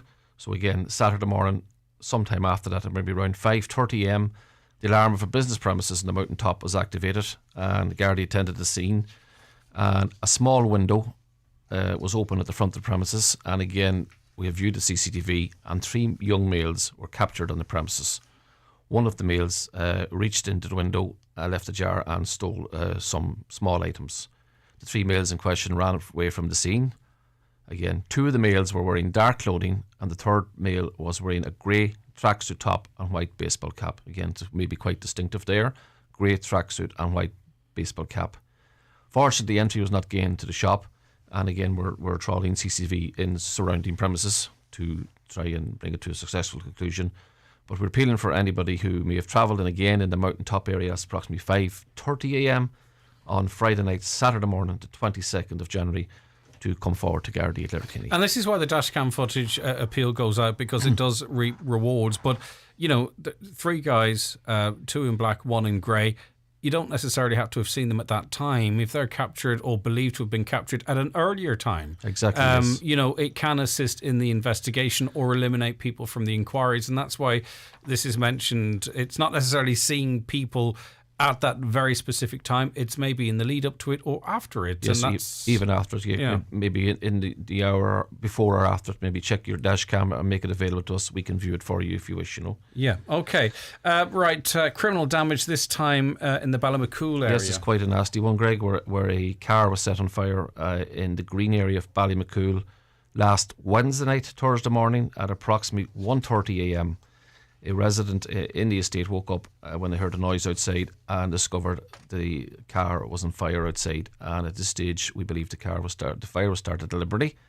So again, anybody who is aware or saw any suspicious activity in the area at the time, to contact the Garda at Letterkenny. So that's last Wednesday night, Thursday morning, the 20th of January at approximately 1:30 a.m. And was this vehicle parked close to houses where people would have been in sleeping? Well, in the driveway of the house, you know, the fire was put out, but substantial damage was caused. But unfortunately, it's a quite nasty incident. Again, we're eager to speak to witnesses in the matter. For sure, get to the bottom of that one. Okay, criminal damage in Moville this time. Yes, this is a similar type incident, Greg, which happened on Saturday night, Sunday morning, the 23rd of January, at Ardnaglua in Moville. A 999 call was received in relation to a car that was on fire at the address. And Garda and the fire services attended the scene, and the car on this occasion was fully ablaze. And again, we believe this fire was started deliberately. So again, we're appealing for witness or anybody who may have information to contact the Garda at Buncrana, 074 932 0540, 074 932 0540, or again the confidential line. All right, and not wishing to exaggerate, it's serious enough, but if these weren't spotted as soon as they were, and the response wasn't so quick from the fire service, who's to say what we could be talking about this morning? Well, exactly, yes, and you know, a fire, as you say, could spread onto other cars or into the house, you know, Greg. So yeah, okay. It needs to be people need to desist and be caught for whoever is responsible. Right, okay. Now, a vehicle or theft from a vehicle, is that correct? Is our last appeal here? No, this is a theft occurred last Sunday evening, 8:30 p.m. at a business premises on the Port Road, Letterkenny. Again, we have CCTV of this, Greg. 4 young males were captured on CCTV entering the yard to the rear of the business premises on the Port Road, where there were a number of delivery trucks parked. They proceeded to steal a number of boxes containing alcohol, confectionery, toilet roll from a truck, and they exit the yard through a fence at the rear premises, which is at Wasteland there, joining on to the Needle-Brainy Road. So again, we're appealing to anybody who may be travelled on the Needle-Brainy Road between 8 p.m. and 9 p.m. on the date, and who has dashcam to make the footage available to Garda. At this stage, we believe that the stolen property was carried away from the premises, so it's possible that they may have gone on to the Needle-Brainy Road with the stolen property, and again, we're appealing for witnesses in the matter. And that would stick in your mind? It would, yes. I would imagine so, yes. Okay. Right, now I'm looking at this word, and I know the word, and do you think for the life of me I can get the pronunciation out, this operation that's ongoing? Give it a go. Feasham. Fishoff. That's how I pronounce it. I would have just let you get on with that. I don't know why you put me on the spot there, because I said that word so many times over the last year. But anyway, it's still going. Tell us about it. Fishoff. Well, we're just making people aware that Operation Fishoff, the Garda is still here to help in relation to domestic violence, Greg. So the Garda Síochána website and Facebook published some figures there yesterday, which I'll share with you. So in the year of 2021, and Garda Síochána responded to in excess of 48,400 domestic abuse incidents, an increase of 10% from 2020. And again, we preferred in excess of 4,250 criminal charges for breaches of domestic violence orders, an increase of 6%. And preferred in excess of 8,600 criminal charges for crimes involving an element of domestic abuse in 2021. Again, a 13% increase from the previous year. So it's unfortunately, it continues to increase. So this operation, Greg, as you know, commenced on the 1st of April 2020, just at the beginning of that, what do you call that thing we had again? The pandemic? Coronavirus, Yeah, the coronavirus pandemic, yeah. The aim was to providing enhanced proactive support to victims of domestic violence. So a fifth phase of the operation was carried out up to and over Christmas period of last year past there just. And a key element of this phase was renewed focus on the enforcement of court orders and prosecution of offenders. So we have a pro-arrest policy in relation to any breaches of domestic violence orders. And again, we have a very good system in relation to calling back to victims of domestic violence.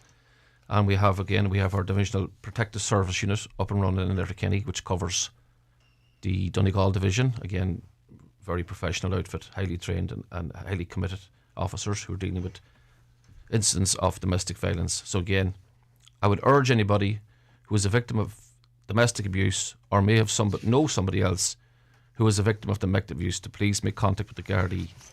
And again, I'll give you the phone numbers for our district headquarters.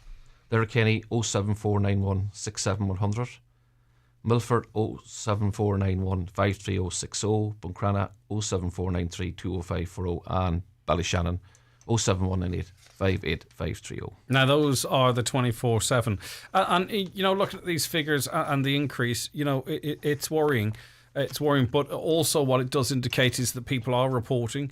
It indicates that Gardaí are responding to it and following it up as well. But the bottom line is obviously we have to get to a point where these calls don't have to be made. The increased numbers may also be an indication that people have more confidence in the service that are available to us or through domestic violence services in the town and the rape crisis centre and all those kinds of services that are available to people. Okay. Right. Thank you very much, Thank you, Ewan. Greg. I appreciate it greatly. Okay. How are you coping with the restrictions? You mean the lack of them? Lack of restrictions? I'm doing all right. Just wetting my feet. Very good. Very good. What about yourself? Oh, the same. Look at our I suppose our policing plans are changing again.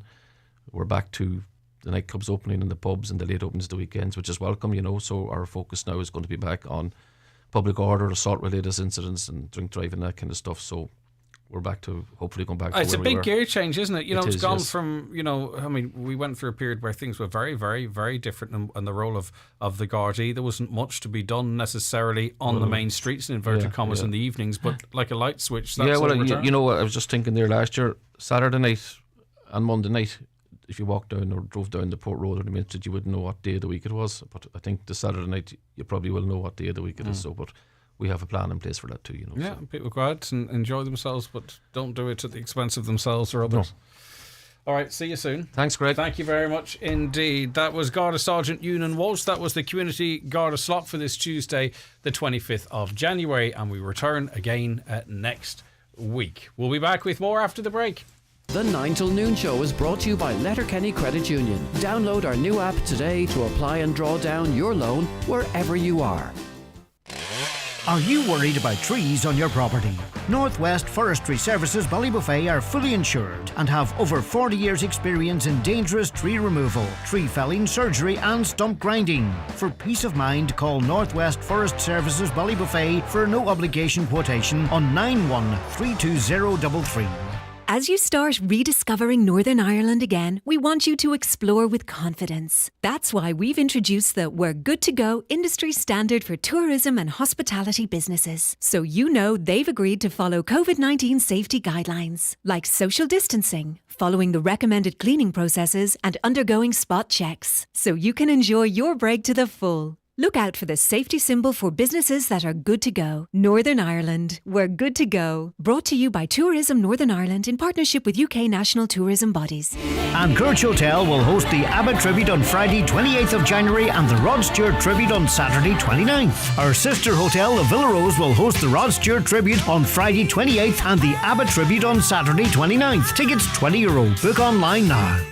For reliable, efficient and affordable home heating technologies, including the HVO biofuel-compatible Vortex condensing boiler, highly efficient Aerona heat pump and Uflex underfloor heating, look no further than Grant to heat your home now and into the future. Think heating, think Grant. Visit grant.eu. Restix Beds and Furniture, Ballyrean, Letterkenny, supplying only the finest quality luxurious Irish-made beds and mattresses since 1975. There's free delivery and assembly throughout the Northwest. Restix Beds and Furniture, the name you can trust. Call in and see their large range of beds and mattresses in their showroom at Ballyrean, Letterkenny. Ireland's best-selling car of 2021 is the Hyundai Tucson. And now the all-electric Ioniq 5 has proven itself with a host of awards. Ioniq 5 was named German Car of the Year, Auto Express Car of the Year, and European Car of the Year finalist. Your local dealer is Divers Hyundai, Canal Road, Letterkenny. Call 9122 600.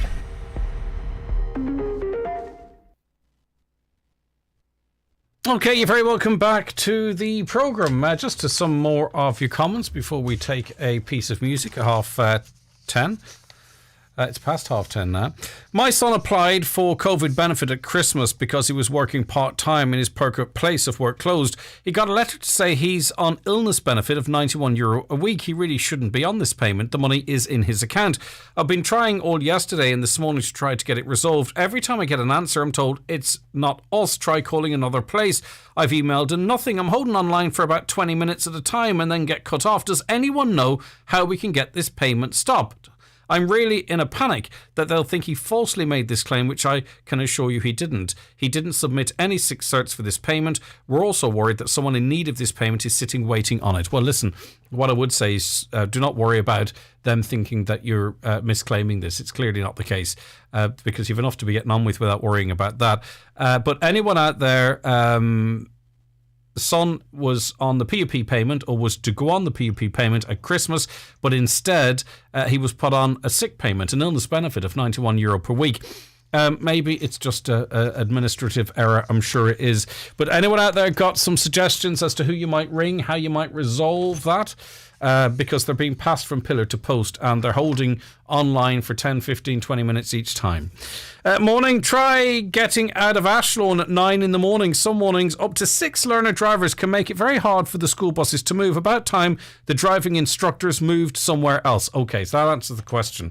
So this is obviously a route that driving instructors are taking learner drivers on. 6 learner drivers at around about 9 in the morning. Okay, I think that could be resolved. Couldn't it? If both parties are aware that there's an issue there.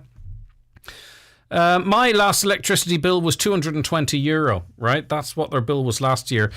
Paul's new bill, €450. That's double the price. How is this happening? No one talked about a 100% increase in electricity prices, did they? That's what Paul's experiencing. Can anyone clarify where the Gaeltacht in Donegal starts and finishes? It's one of the worst signed places in the county. I don't know how we'd explain that for you on radio. You might be able to get a map on. You might be able to get a map on online, but to try and describe where the Gaeltacht starts and ends, given the way it meanders and is around the county, might be quite difficult. More on the L drivers causing issues. Hi, Greg. The residents of Willowbrook, Glenachtay and College Park all have to put up with driving instructors bringing L drivers to this area. Also, it's exactly that the driving testers are using these areas for the test. We've a very big Irish school here also, which leaves a lot of traffic at certain times. So this obviously is the course then of the test, is it?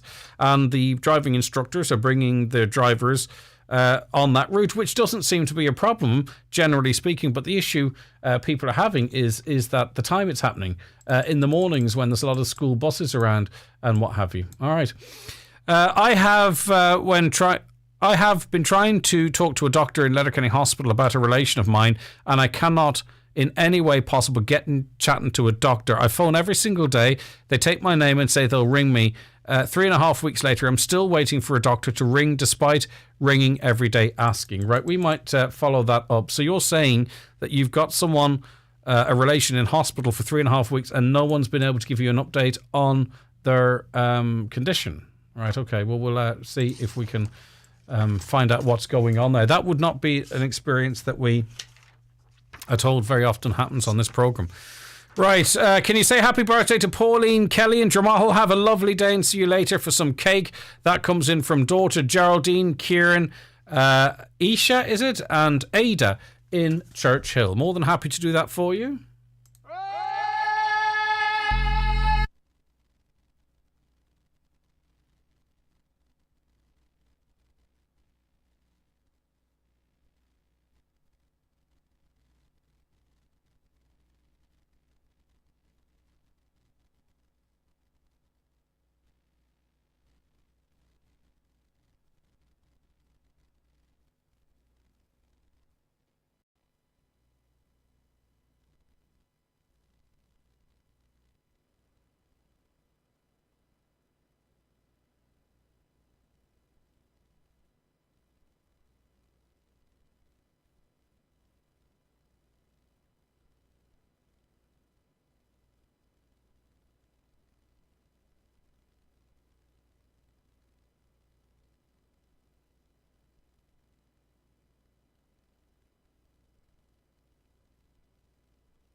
Okay, that is the sound there of Shakira and Waka Waka. Okay, we're joined on the programme now by Dr. John Donoghue, Senior Psychologist at Cancer Care West. A very good morning to you. Thanks for joining us, John. Good morning, Greg. Good morning. Thanks ever so much for your time this morning. It's a pleasure to join the show. No, and it's an important issue too, because Cancer Care West is hosting a webinar online on prostate cancer information and support. It's tomorrow, Wednesday the 26th of January at 7 p.m. It's via Zoom, so anyone who has access to that has access to this, and we'll talk more about how people can register their interest and get the invite and what have you. Right, so what is the purpose of this? I mean, obviously it's about information and support, but what's the format and who are you looking to reach, John? Well, I begin by saying that the webinar is, as you say, on prostate cancer, and it's going to be offered by Professor Paul Donlan, who's a medical oncologist, and he's going to have a presentation. But the forum is a space to engage in a way with perhaps medical professionals that generally patients would not have the opportunity to do so. So it's a wonderful opportunity to have put in questions and have input into with the consultant, and also the clinical nurse specialist, who is Rachel Dalton. I think clinical nurse specialists, especially, they got a wealth of information, as well as consultants, and I think it's a real great opportunity for patients who've been affected by prostate disease to have a conversation and learn from these clinicians.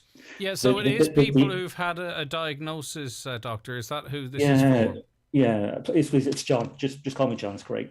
So yeah, it's people who've had a diagnosis and are under treatment, and obviously there's one of the kinds of treatment is hormone treatment. So people who are on hormone treatment can join, and also the other kinds of treatments as well.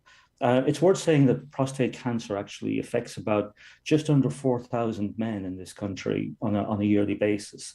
So it's not a small issue, so this is a prime opportunity, as I say, to engage with clinicians and with people who have expertise in this area. And is this and not being negative, John, but is this a replacement for personal care, face-to-face care, individual care, or is this seen as in addition to that? Because it is so important to people, maybe learning this information or gaining this information sort of amongst so many others might feel impersonal and not comfortable for some. Well, that is the case, that it may feel impersonal, but I think it's really important that we take the opportunity to try and engage with people in as many ways as possible.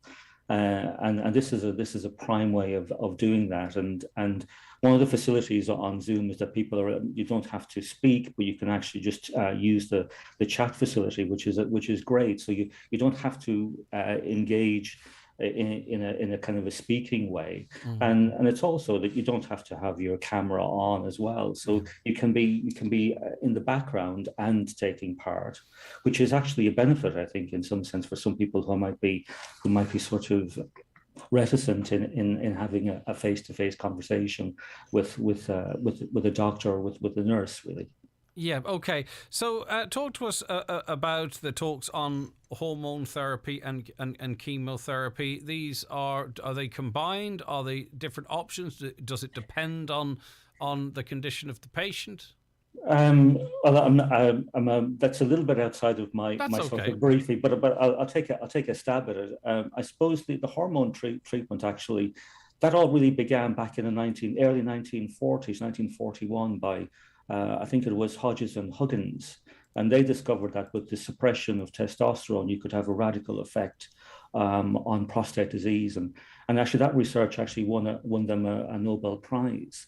And in the subsequent years, hormone treatment has been, and associated drugs, that actually has been a major feature of research. I think, in fact, in 2020 there was about 1,600 clinical trials in the US, all directed towards the development of drug therapies for this disease. So this is medicine is seriously going after this issue.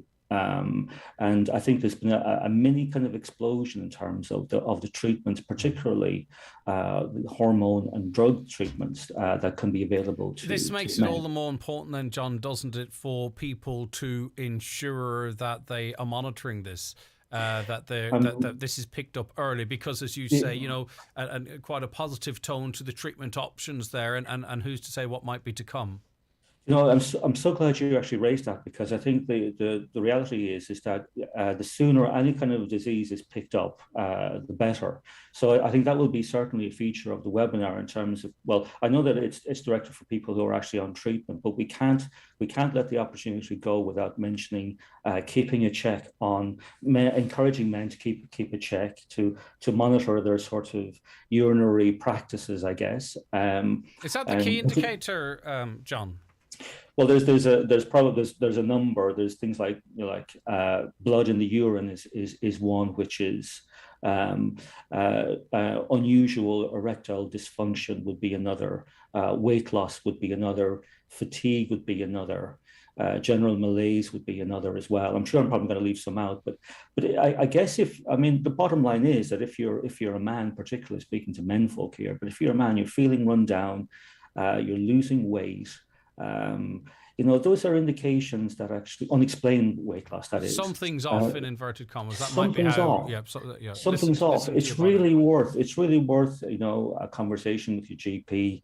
Maybe talk about a blood test, because the classic sign is raised protein, which is a PSA increase.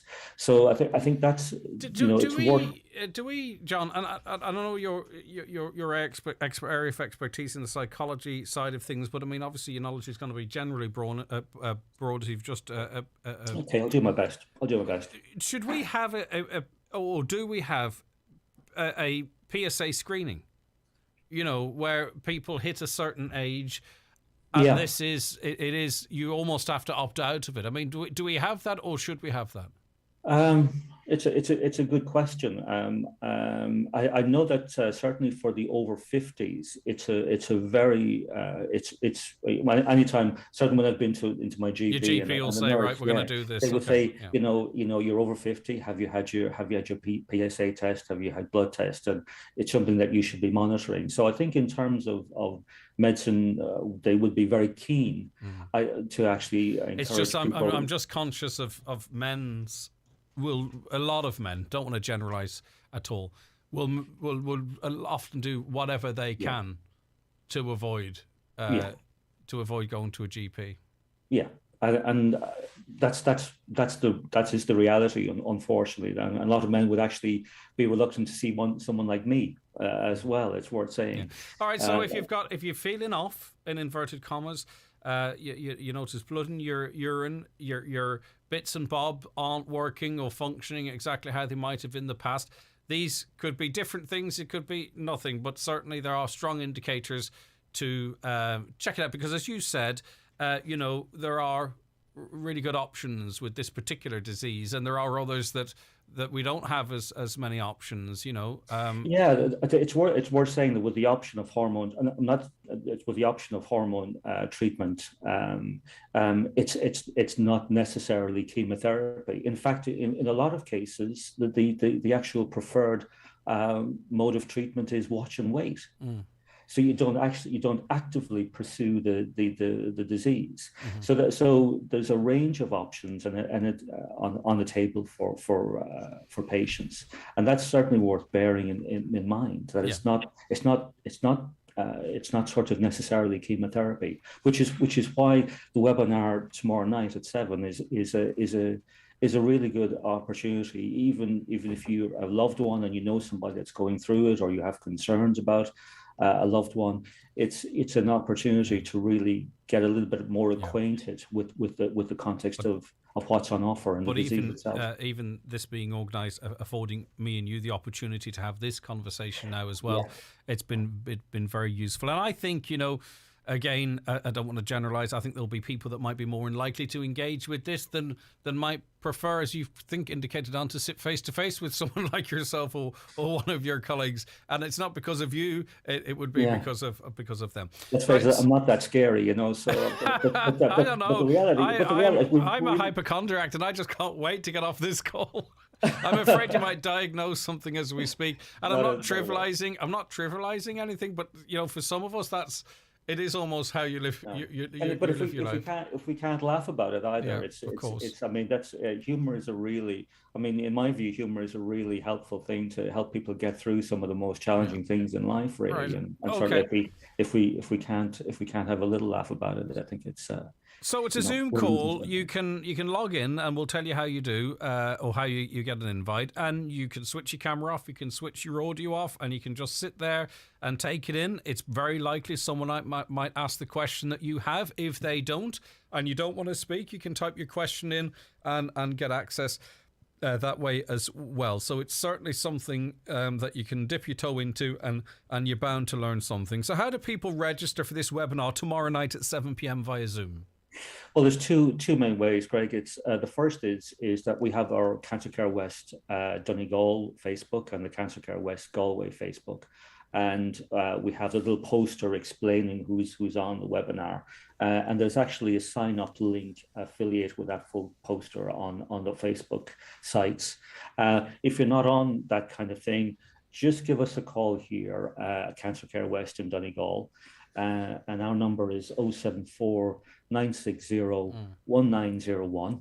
And my colleague Patricia here, she's great, and she'll be able to take your details, and we'll be able to email you or send you out or text you the actual link for the webinar probably later on tomorrow, over the course of the next 24 hours. And that partner or son or daughter or someone can sit on with someone as well and offer Absolutely. that, because often we won't say not that there's anything to be scared about, don't get me wrong, in attending this, but we probably won't ask. We won't say, look, would you sit on with me? Or do you know what I mean? Because there can be a lot to take in, or it depends how people receive information. And as I say, we probably wouldn't ask for that, but if someone offered, they'd probably say, yeah, that'd be great if you would actually, because you can help me. You can help me. That's a really good point, because often we can, if we're encouraged to kind of think about something and say, that maybe we should ask that question, Exactly, so I think being on with somebody, beside you is a really good idea. That's what this Zoom, the opportunity presents itself. Okay, listen, Dr. John Donoghue, senior psychologist at Cancer Care West. Thank you for that. And hopefully there'll be a big turnout, and we've encouraged some people to do it that might have gone, it's not for me, that maybe now they see a little bit more benefit in for them, and maybe people can go and work the courage up if that's what it takes to go and get out. If you're having treatment, if you're under treatment, this webinar is for you. Okay. That's the bottom line. Listen, thanks very much. It's been a pleasure. I really appreciate your time this morning, and I hope that's very successful for you.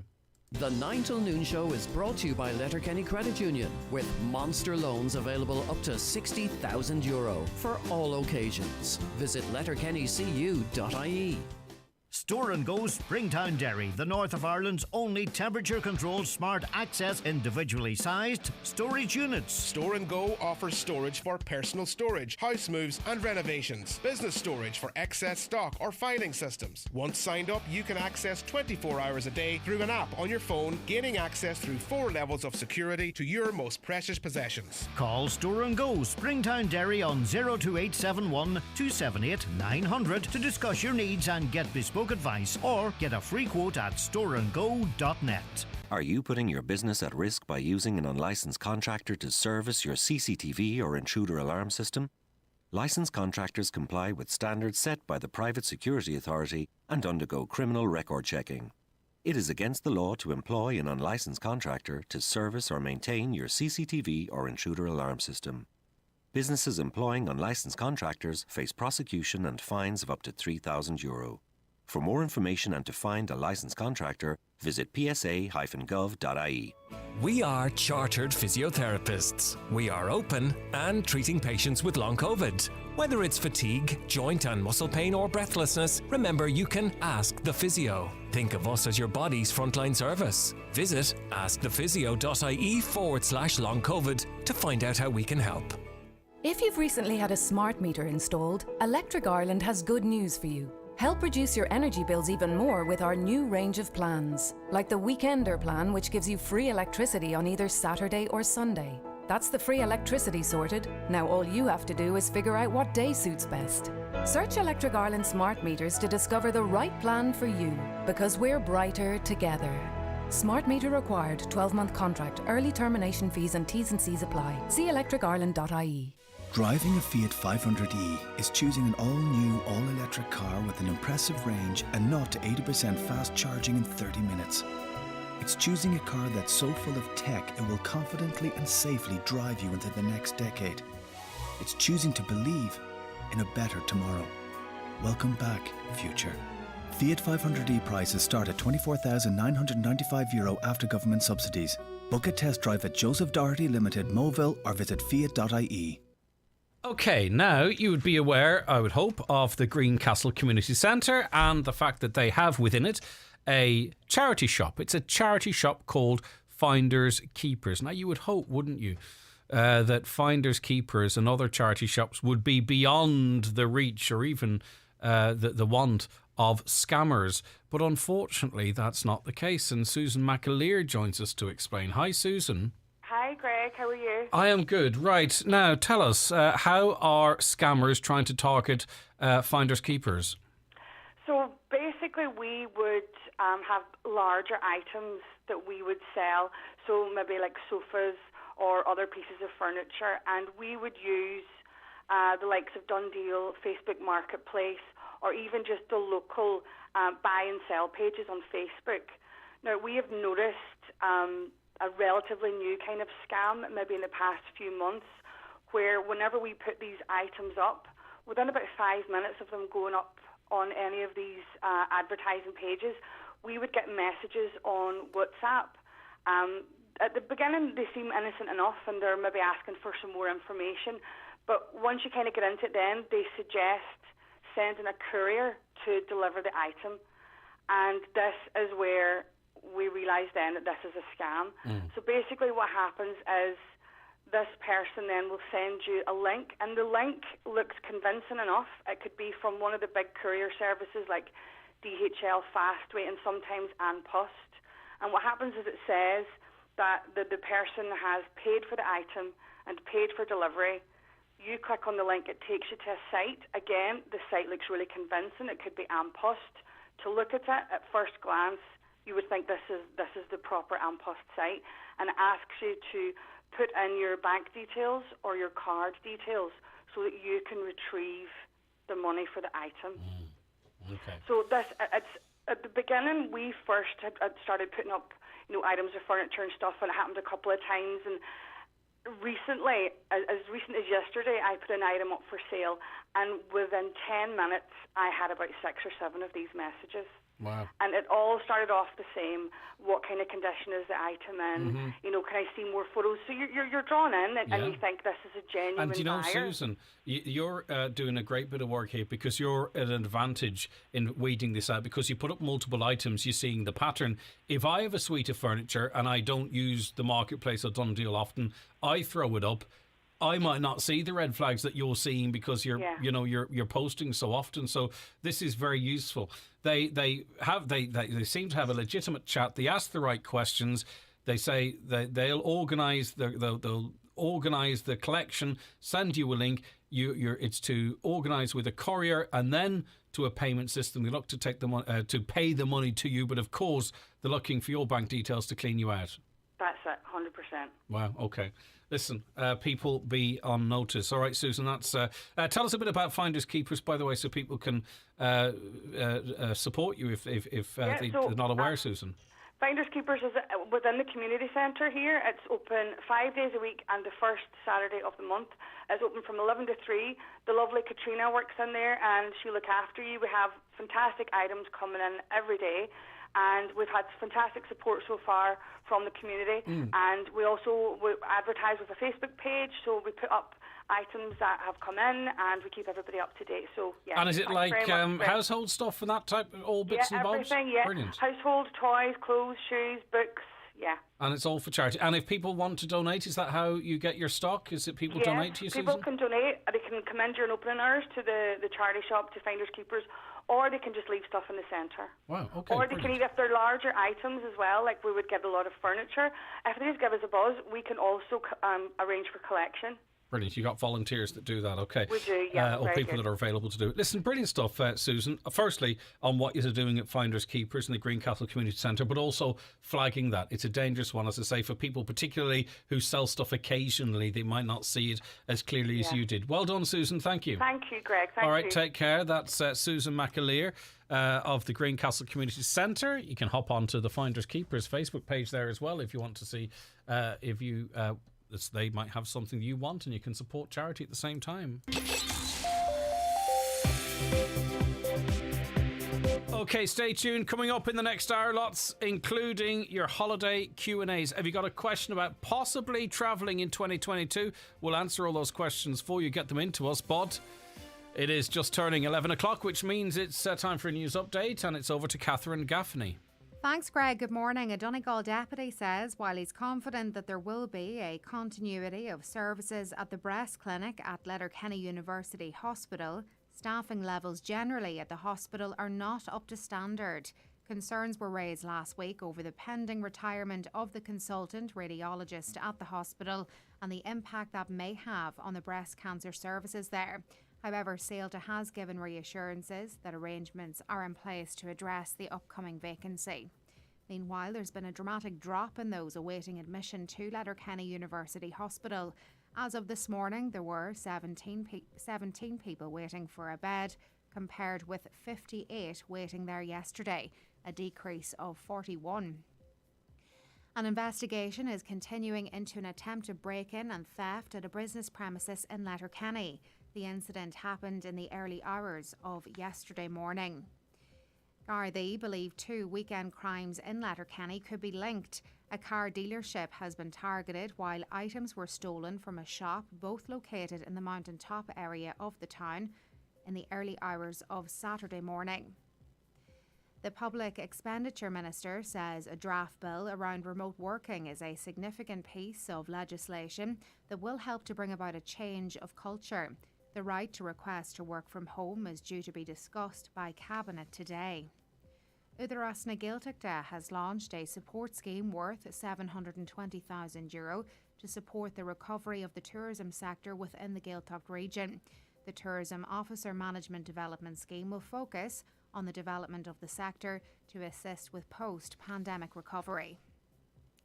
Discussions around removing parachute regiment flags from the streets of Derry will take place later.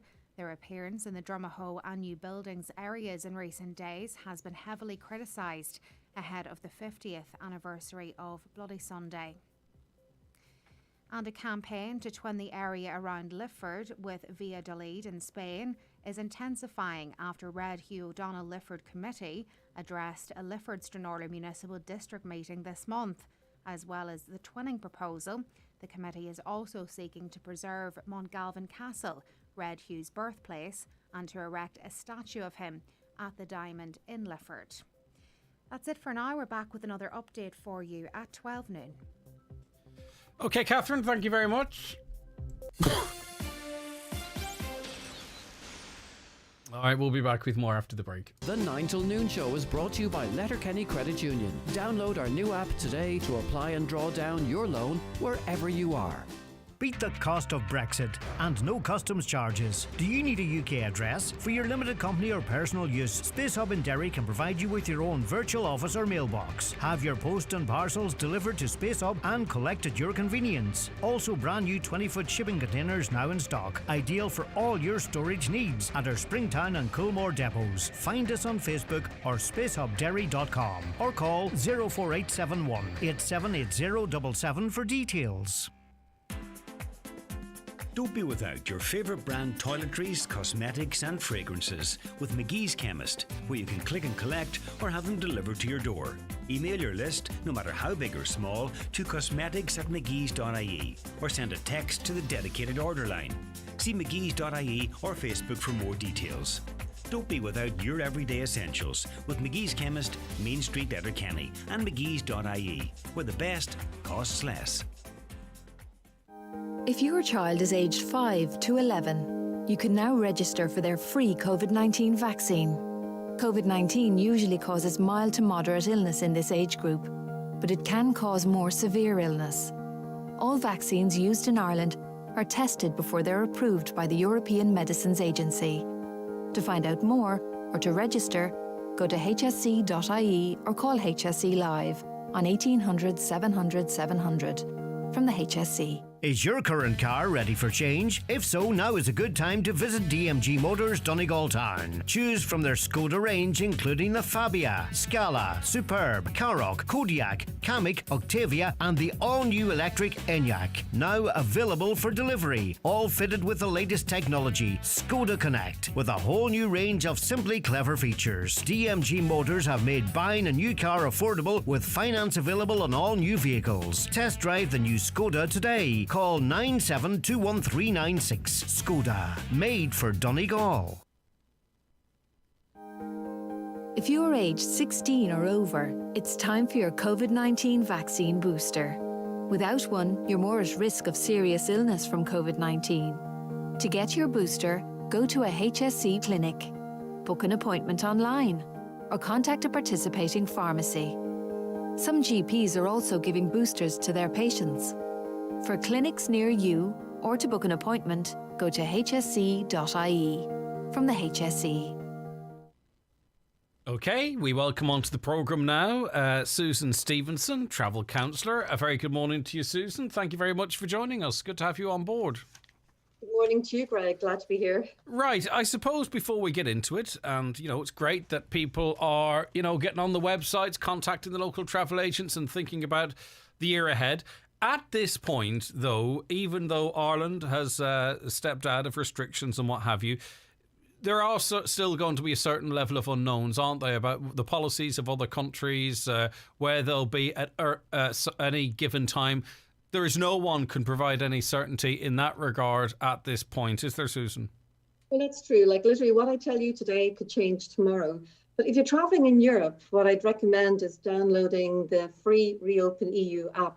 That'll tell you exactly what you need. You just type in the country you're going to, it'll tell you all the entry requirements and everything you need. And I think it's a fair presumption that over the course of the next couple of weeks or the next month, that pretty much across Europe everyone's going to be on the same page for the certainly into spring and through the summer. Or as regards restrictions, you mean? Yes. Oh, definitely. I mean, things are literally changing. It's something you just have to keep an eye on. And another website I would look at is the DFA.ie. It's the government's website.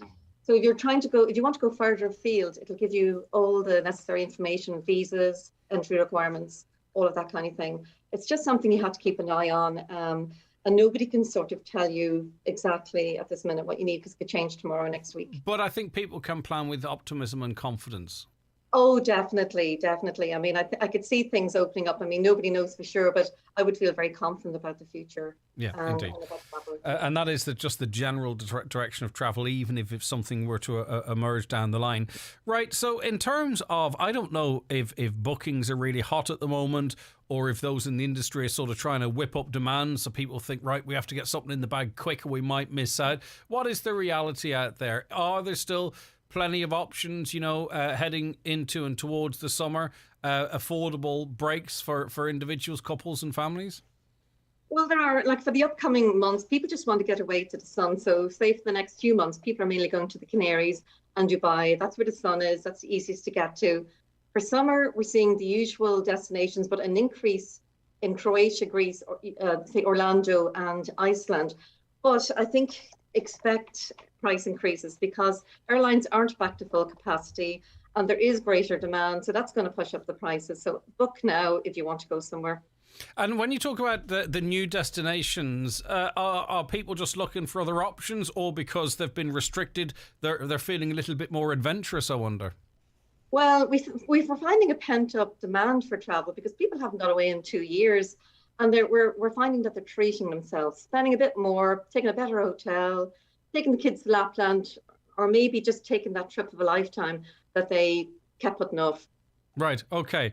And maybe they might have been lucky enough to accumulate some funds that they can spend this on. Right, okay. So the sooner you book, then the better. That sometimes you can get late deals, and I'm not saying that's not going to happen this year, but I think, there's going to be a lot of demand and not an endless amount of supply. So the earlier you can get booking, the better then. Is that the advice? Exactly, because there's 2 years of pent-up demand out there. Everybody's going to be booking, and there isn't, as I said, there isn't the same capacity with airlines. Yeah, and there's not infinite capacity in the likes of the Canary Islands either, which are hugely popular. Exactly, exactly. And like, we're seeing prices and flights going up again because so many people are looking to go there. So I think the message is book quickly if you want to go somewhere in particular.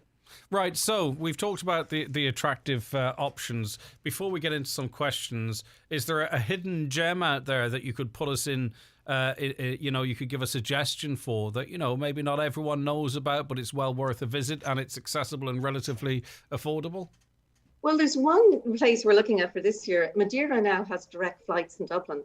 And that's actually quite an affordable place. It's beautiful. It's got great walks. I think that'll be a great place to visit this year. That flights are starting in March. Another one is there's now direct flights to Antalya in Turkey, which is fantastic for families. And there's so much to do there. I would recommend either of those. All right. And in terms of, if you want, say people say, you know what, stuff it. I'm listening to Susan here and I want to do something in February, March or early April. You know, maybe they don't have to worry about children at school, or maybe they choose not to, whatever it might be, you know. Where are good places to go to get, you know, pleasant weather? You might not necessarily, you know, summer weather, but, you know, maybe the 18 to 24 degrees or above. Where is good places to go earlier in the season? Well, it depends if you're looking for the beach holiday. If you want the beach holiday, it's basically the Canaries or Dubai. But like, I'm going to Athens in February and it's something like 16 degrees. So if you're happy enough just to, you know, just to wander around and you're not necessarily looking for a beach holiday, there's plenty of European destinations like, where I say, Lisbon and Portugal. Like if you're only just looking for the early teens, some of those places are great to go to. Yeah, I think my minimum is that I would like to maybe sit out at, you know, 5 or 6 in the evening and not be freezing. Exactly. Or be able to walk around with just a jacket or, sit out, have a coffee. Yeah. Exactly. All right. Okay. This caller says, I wanted to plan an unusual trip for my wife for our anniversary. She's often spoke about Cuba, and I'm just wondering, outside of a pandemic, how safe is it to travel to? How expensive is it to get there? And would you recommend it? I presume it's Cuba. That's a bit of a curveball to start off with. It is. Well, it's not a place I've been to, but I know many of my colleagues have, and it is a great place, very interesting. As regards cost, it's a little bit cheaper than some Caribbean destinations, but it is dearer than, say, Mexico, Cancun. There's a lot to do there. It's a safe enough country. It's a place that we would have, you know, ground handlers there, so we could organise a trip like that. So yeah, would be a good place to go.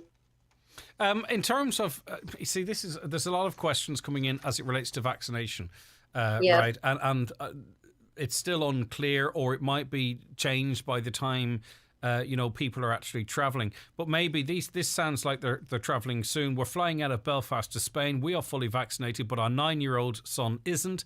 Do you know if your children have to be vaccinated at this time to enter Spain? Do you have that information on the top of your head? I don't have the ages. I know there's a certain age. I'm not sure, but I think it's under 12. I'd have to check that. So for the parents, they need their COVID certs, passenger location forms. So there's no testing involved at the moment. But again, who knows? That could change. Yeah, and that's all done.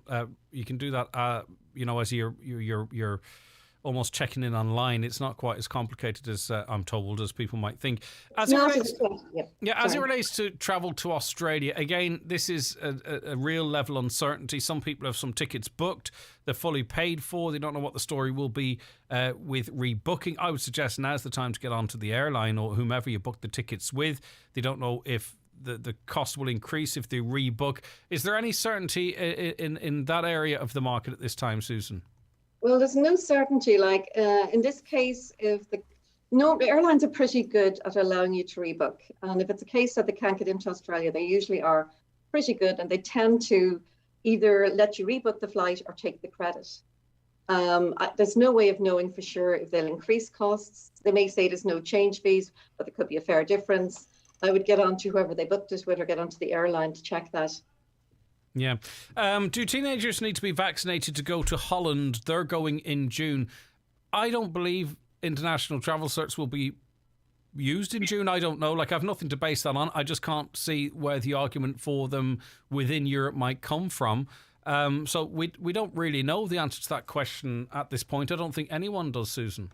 No, nobody knows that. We just have to wait and see what happens. You know, it could all be changed by then. Yeah. So we have to keep an eye on it. Okay. Has insurance changed in terms of people's protection if something were to happen in another country? Maybe they get stuck there. Guidelines could change. We hope it won't happen. But has the market adapted that people are protected in that scenario, or do they need to be doing anything prior to travel? Well, if it's a case that, and I hope this never happens again, that the government closes down the country due to COVID, your insurance won't cover you if you travel to that country. If you're told do not travel and you travel, you're not covered. But a lot of insurances are now covering you if you have to quarantine abroad. So if you catch COVID while you're abroad somewhere, a lot of them are covering you for up to a certain amount for hotels, accommodation, that kind of thing. But you need to check your policy. Yeah, another caller says on the travel section, could you ask if under 18s need a COVID cert for international travel in August? Again, we've no way of knowing. It's just a matter of just keep checking. Exactly. And you could ask that question of Susan in the third week of July. And there could possibly still be changes at that point. Personally, I know there's a huge appetite for them to get rid of. The WHO do not want these COVID certs. And as the Europe aligns itself, I can't see the function of them any longer. So I don't think you'll need them, but as I say, that's no one knows. No one knows. One more on this. Good morning. A question on travel. We're travelling to Lanzarote in March. What's required at the airports, Dublin, Lanzarote? Is the COVID cert okay? 2 injections? No booster. I mean, do we know what the story is as it relates to is fully vaccinated still at this time is 2 and not the booster? But do you know what is required in and out of Dublin and Lanzarote? Well, I've seen too that talking about the booster, they're saying that you should have the booster up to 270 days. So I think that's end of April last year. So like if you've had it later, you're probably okay. When you're flying from Dublin, you'll have to show the QR code for the Spanish health form. So that's really all you need, your COVID cert, your QR code to get into Spain. And then on the way back, you need to do your passenger location form for Dublin. Okay. Where would be a nice place to go for a snow family holiday? You know, log cabin, that kind of a picture postcard stuff. Somewhere safe, but they're not interested in skiing. They just want sort of that. Sounds lovely, actually. Well, that sounds like Lapland. That has been so popular in the last years. I think people are treating themselves, they're taking the kids to Lapland. We've huge demand for that. And so next December, if they're going in December, that Lapland would be a brilliant place to go. They have all the activities like the Huskies, the sleigh rides, all of that kind of thing. It's absolutely brilliant. Hi, Greg. Could you ask Susan where would she suggest for a Thursday to Monday trip? Lovely trips, Thursdays to Monday. It's in the third week of November. It's for a 50th birthday with a few friends, up to 10 to 15 people going. Well, take your pick there. It really depends on what you're looking for. If it's a weekend break, and you're looking for culture or something like that. I mean, I think places like Budapest, Prague, Krakow, Lisbon. What if you want to have it large? Have a large group? No. What if you want to go and get locked? No, what if you want to go and it's a sort of a party type of thing? Party type rather of than thing. The cultural side of it. Okay, well, even a lot of those places have a lot of partying pubs and pub crawls. I think Budapest would be brilliant. Okay, ticks all that. You can say you had a cultural break, but at the same time, you can do whatever you want. You can go to the room bars. Lovely. Okay, going to Sligo in June. Do we know if the water parks will be open? Again, that's another question we don't know. It's a matter of contacting the hotel to see if they'll be open at that point. You would definitely hope they would be. I can't see any reason why they wouldn't be at this point. No. What is Dubrovnik like for a sun holiday? Dubrovnik is beautiful. It's in Croatia. I've been there a few times. I wouldn't stay in this. It's an expensive city to stay on. So what I would do is maybe spend a few days in the city and go to Kavtat, which is maybe 20 kilometers away. It's a lot cheaper. It's a seaside area. And you can actually get a boat from Kavtat to Dubrovnik. But it's an absolutely fabulous destination. But as I said, a few days there maybe and go to one of the smaller beach areas. All right. Where in Ireland or abroad for that matter would be a good holiday for stargazing? I mean, obviously, you can see the I can't remember the name of them. The auras. Borealis. Yes, yeah. Exactly. Yeah. The northern lights in North Donegal, if you're lucky. But somewhere where if someone wanted to go stargazing, sort of be guaranteed, clear skies, spectacular views. Well, off the top of my head, I would say somewhere like Norway. Yeah. Where there's less light pollution. And I know another place is Jordan. Wadi Rum have some places there where you can stargaze in the desert in Jordan. So they would be two that I can just think of off the top of my head. Yeah. Do you ever travel to the Nordic countries yourself, to Northern Europe more generally? I mean, we very rarely look there. Are they popular travel destinations? Are they good places to go? They are like, no, I've been to Norway myself, and a great way to see Norway is actually in a cruise because it's an expensive country. But if you go on a cruise, all your food and everything's included. Yeah. And popping off every day. It's an easy way to travel around, and it's a beautiful destination. If you're into hiking, walking, it's absolutely beautiful. All right. This caller has always wanted to visit the Maldives. Would you recommend it? Definitely. I haven't been there myself, but many of my colleagues have been, and it's one of our most popular destinations for honeymoons. And it's actually so popular this year that I would be booking it now if you're looking to go to it this year. But it's absolutely fabulous. And if you wanted to combine it with somewhere else, Sri Lanka is only an hour and a half away. All right. This caller wants to book a 3-month cruise for next year as a retirement trip. But do cruises last this long? And where would you recommend? I mean, if they didn't, would you want to be on the one ship for 3 months? Would you not sort of maybe switch between different cruises if you were going to do that? I don't know. Depends on what you want. There are round the world trip cruises, so you can do a segment of the voyage. So you don't have to do the whole 6 months or a year. You can do the 3 months, but you can choose where you get on. So it could be Asia, it could be anywhere in the world. So it depends on what they want to see. Do you think many people do a year on a cruise ship around the world? Maybe not too many. And you'd probably need to be retired, I suppose, or to But have if you lots had of the time off. resources, what an experience to say you've done it. Yeah, or you could be a digital nomad and work on the ship. Yeah, indeed. Okay, fantastic. Okay, so there are options. There are round the world cruises, and you can pick 3 months, a part of the world that you want to see, and you'll see a lot of it, even for the small period in time. Still waiting on Ryanair to refund us from flights from flights for summer 2020. They're impossible to deal with. Any advice? Well, you see, it's important with questions like that. Did they book them directly with Ryanair, or did they book them through a third party? And I think that's where a lot of people are still finding issues with refunds. Yeah, if you booked it with somebody else, you need to go back to them. Otherwise, if it was booked directly with Ryanair, just keep getting onto them. Tweet them as well, which is a great way of getting in contact with them. I'm going to Euro Disney in February with 2 children aged 13 and 9. Both are vaccinated but no certs. Does she know if I can travel without them? Now, if they're vaccinated, you just ring up HSC Live and get the certs issued. I'm surprised the certs have not been sent to your phone, the email address. Normally it's pretty instantaneous after the second jab. There's no reason to travel without them, because if they're vaccinated, it's very handy to get those vaccine certs prior to that departure there. If you're vaccinated, you may as well have the cert, exactly. Yeah, okay. Do you know, in Athens, apparently, they had 250 millimetres of snow yesterday. Now, I don't know if I'm really bad with measurements. I don't know. That could be 7 feet or it could be 2.5 inches. I haven't a clue. But 250 millimetres of snow yesterday. That's according to... Santorini had this, I don't know how much snow, but it got snow, and that's so unusual. I mean, that just shows you global warming. I know, it's scary stuff, isn't it?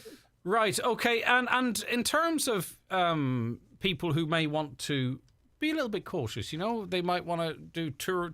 Is it easy to get tours of Ireland to visit somewhere else, or is that something you have to organise yourself? Or even maybe people might want to go to the Lake District or to Scotland, or is that something best to book yourself, or are there people like yourself that could assist with that? Well, we can. We don't do Ireland, but yeah, if it's somewhere like England, Scotland, anywhere outside Ireland, we can arrange if it's a walking tour, cycling tour, whatever kind of a tour. We can organise the accommodation, getting from one place to the other. But it doesn't have to be. This could be anywhere in the world. We can arrange like a Camilo style trip anywhere in the world, or any kind of adventure trip where you maybe would feel a bit secure if you have somebody holding your hand, or with 24-hour backup and all that kind of thing. Yeah. All right, give us another place in Europe that we probably haven't visited that we should, Susan. Croatia is very popular, and that's growing in popular, especially Split, Hvar.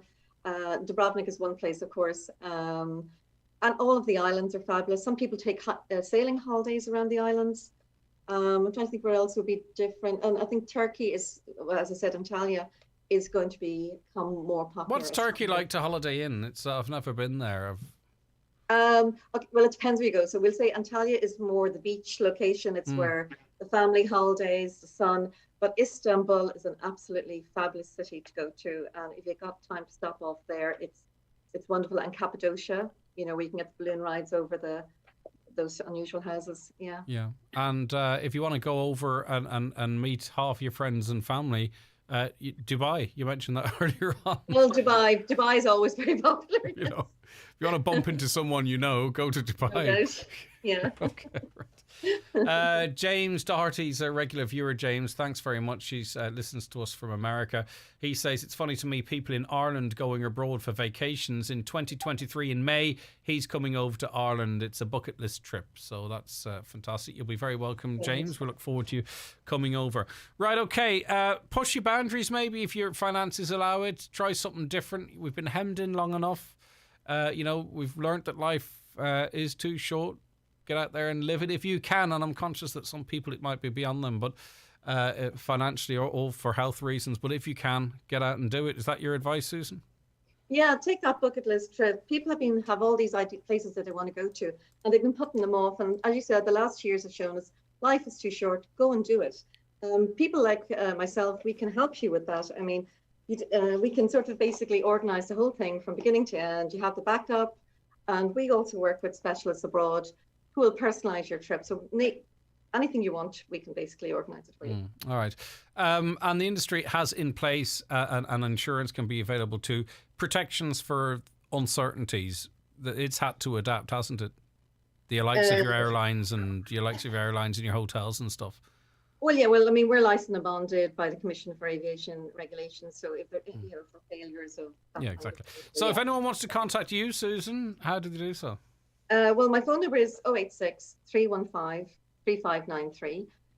They can follow me on Facebook or Instagram at Susan Stevenson TC, or my email address is susan.stevenson@travelcounsellors.com. All right, listen, thanks for your time today. I really appreciate it. It's lovely to chat to you. Thanks very much, Greg. Have a good one. All right, take care. Susan Stevenson, travel counsellor. Check out her on social media, Susan Stevenson TC.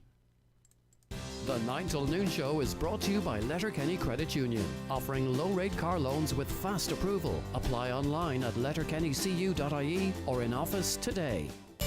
Backstage Bar and Grill is open for breakfast, lunch and dinner 7 days a week. If you are looking for a healthy option this January, we have a great selection of delicious salads, sandwiches and more. We also have a tasty vegan menu. Call Century Complex on 07491 21976 to book your table.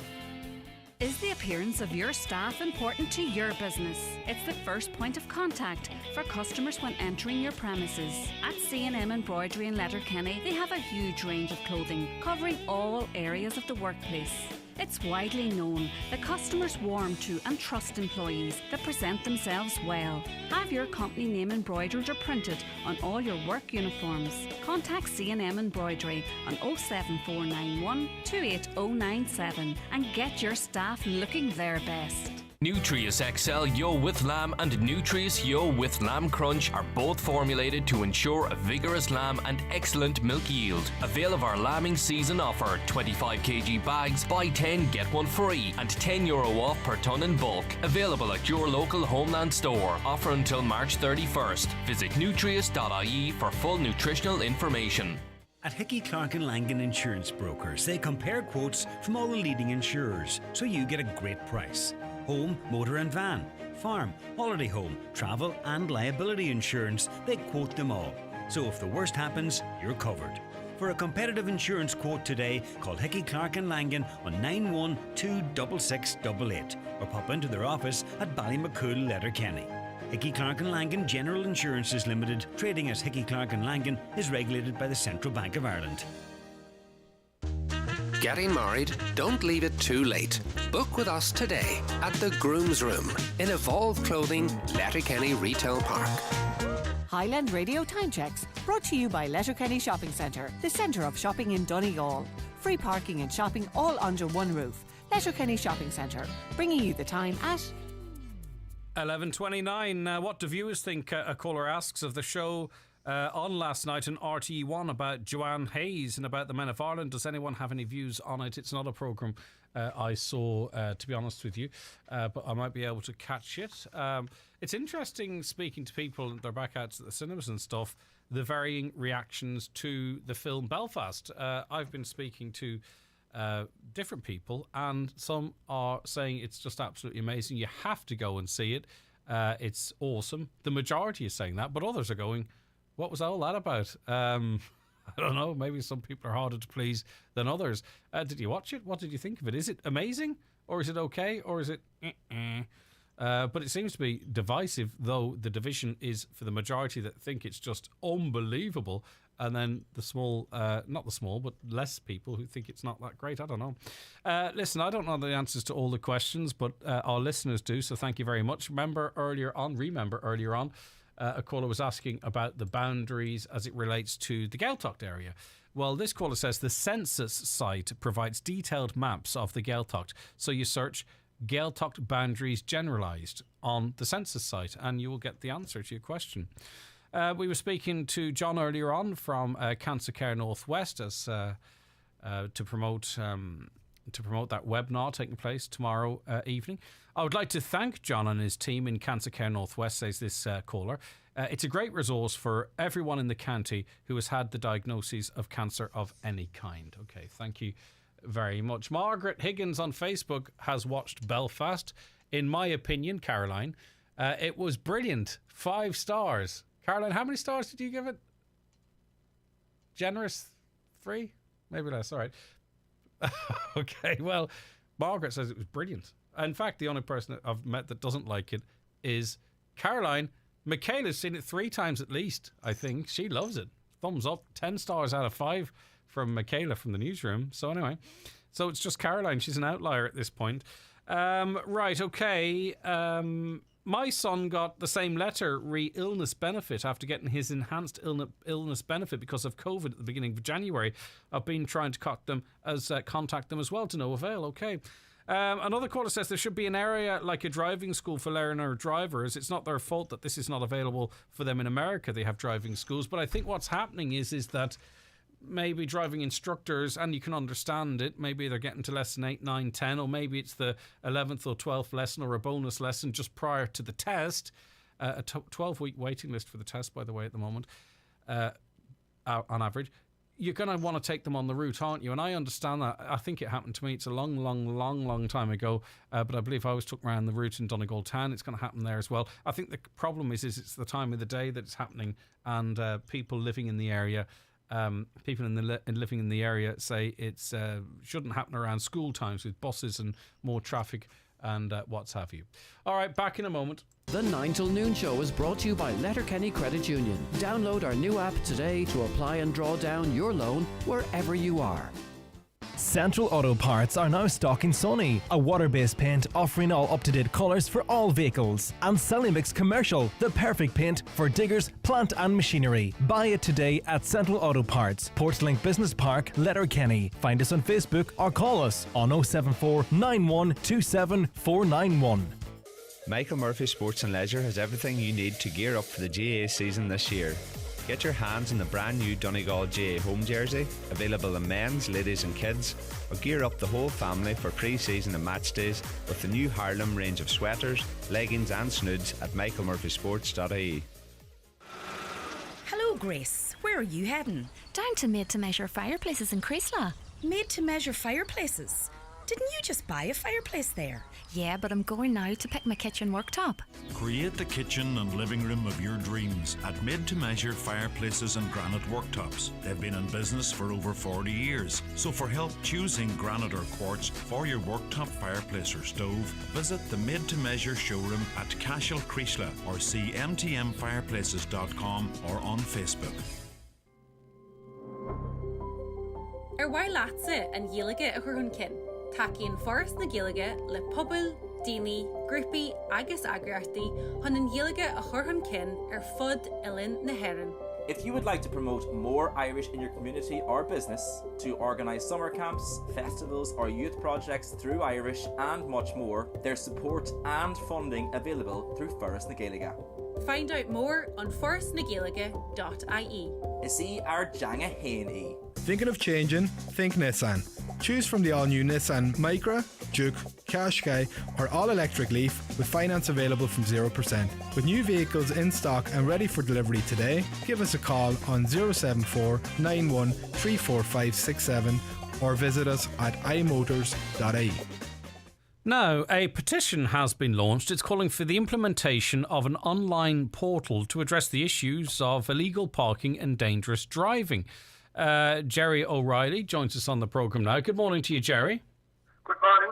As both a cyclist and a motorist, you can come at this from both sides, I suppose, Jerry? Yes, I can, yes. Right, so tell us why you think there needs to be an online portal. What would its function be? Its function is basically to protect all road users and to change behaviour on the roads is what it's needed, you know what I mean? But it's also to protect lives and to save lives. We have an epidemic of illegal parking and dangerous driving on the roads, and it needs to stop because we've had over 1,000 deaths in the last 10 years. So how many more deaths do we need before this comes online? And you're saying, you know, the Garda can't be everywhere. They've got limited resources. We are a big rural country for the most part. This would fill the gap that the Garda can't. Yes, exactly. Because, like, if you allow the Irish people to enforce the good behaviour, we'll all do it. I mean, you'll have millions looking and watching the roads every day, do you know what I mean? So it just makes the road safer for all road users, not just motorists. Give us an idea of how this portal might work. Let's talk about illegal parking, for example, because you think there's a bit of a light touch enforcement on illegal parking. So what do you see and what do you think needs to be stopped? Well, first of all, people need to stop parking in disabled bays because it's illegal and it's disrespectful. It's antisocial behaviour is what it is. People need to start parking in bus stops, cycle lanes, footpaths, blocking mothers with babies and wheelchair users. That's what needs to be done. They need to implement this month, next month, not in 12 or 2 years' time. All right. Now, in terms of the dangerous driving element of it, because obviously there has to be there has to be proof. We couldn't have you, Jerry, reporting me simply because you didn't like me, you know, and that could be very troublesome and very time consuming in chasing this up. So have you thought through how a reporting system would work for dangerous driving, for example? Well, you can use camera footage, you can use photos. You know what I mean? Like it's online in Wales and it's online in England, so it's already implemented in other countries. I mean, we just need to catch up. You know what I mean? I mean, it has to be implemented as soon as possible. We can't be delaying it for years. Like. Now, others will say that, you know, let's try education, let's try conversation, let's try and harness more respect for each other. That do we want to be a nation of curtain twitchers reporting on each other? No, we don't need to be that. Education is the most important thing, but there is a minority. It's not the majority. It's a minority that still don't use the roads correctly. I mean, I prefer the education model more than the portal model, but if people are just not behaving and not doing as they need to be on the road, they need to be punished for it. It's simple as that. I mean, we need to save lives. It's not about fining people for every mistake they make. We need to save lives. That's the point of the petition. And I use of the hope that if such a thing were to be introduced, that it would have the effect of changing parking behaviour or parking up on curves or parking in a spot that's not reserved for you, or those dodgy manoeuvres that we might see from cyclists, in fact, or indeed motorists. You know, do you think that that it would actually change behaviour and that's how it would be effective? Well, I hope. That's the hope. Do you know what I mean? It's not about fining people. It's about changing driving behaviour. It's about changing behaviour for cyclists, e-scooters, motorists, everyone. I mean, we pulled together in COVID. We washed our hands. We wore our masks. We were 2 metres apart. If we pull together in a national effort, we can solve this within months, not years. We can solve this in a couple of months.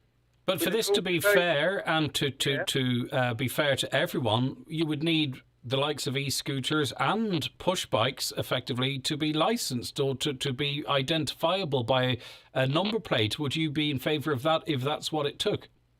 Well, if that's what it takes, I wouldn't license for a cyclist or an e-scooter. I don't know. Well, at least the vehicle itself licensed, because if I wanted, say you were cycling, Jerry, and you were out in the middle of the road, okay, and there was a cycle lane there for you, and I wouldn't, by the way, but if I were to report you, I'd have to have some way of identifying you. So that would require, for it to be fair, that would require you to have some sort of a number plate. Well, that would be fair, yes, but I'm entitled to cycle on the road, in the middle of the road. That's prime position. I'm also entitled to cycle on the cycle lane. Do you know what I mean? How can I say this? We have to find some way. The way we're doing it now is not working. There's too many people getting injured. There's too many people dying. We have to find a new way to use the road and a safer way for everyone. All right, but you're not anti-car then, or anti-vehicle? No, I'm not. No, why would I be anti-car? I use the car myself. No, I'm not being argumentative, Jerry. It's just neither am I. It's just the way in which you said, as a cyclist, you can cycle wherever you like. I was just wondering. I can cycle on the main road, and I can cycle on the cycle lane. I can't cycle wherever I like. Yeah, okay. How many signatures is required for government to take notice, do you think? Well, I'd hopefully in the thousands, do you know what I mean? But to bring it to the Dáil, you need 100,000. But I'm more want to start a conversation and to put pressure on the RSA to implement it sooner instead of fourth quarter of 2022, which they say they're going to explore the potential, but that means nothing until it's implemented.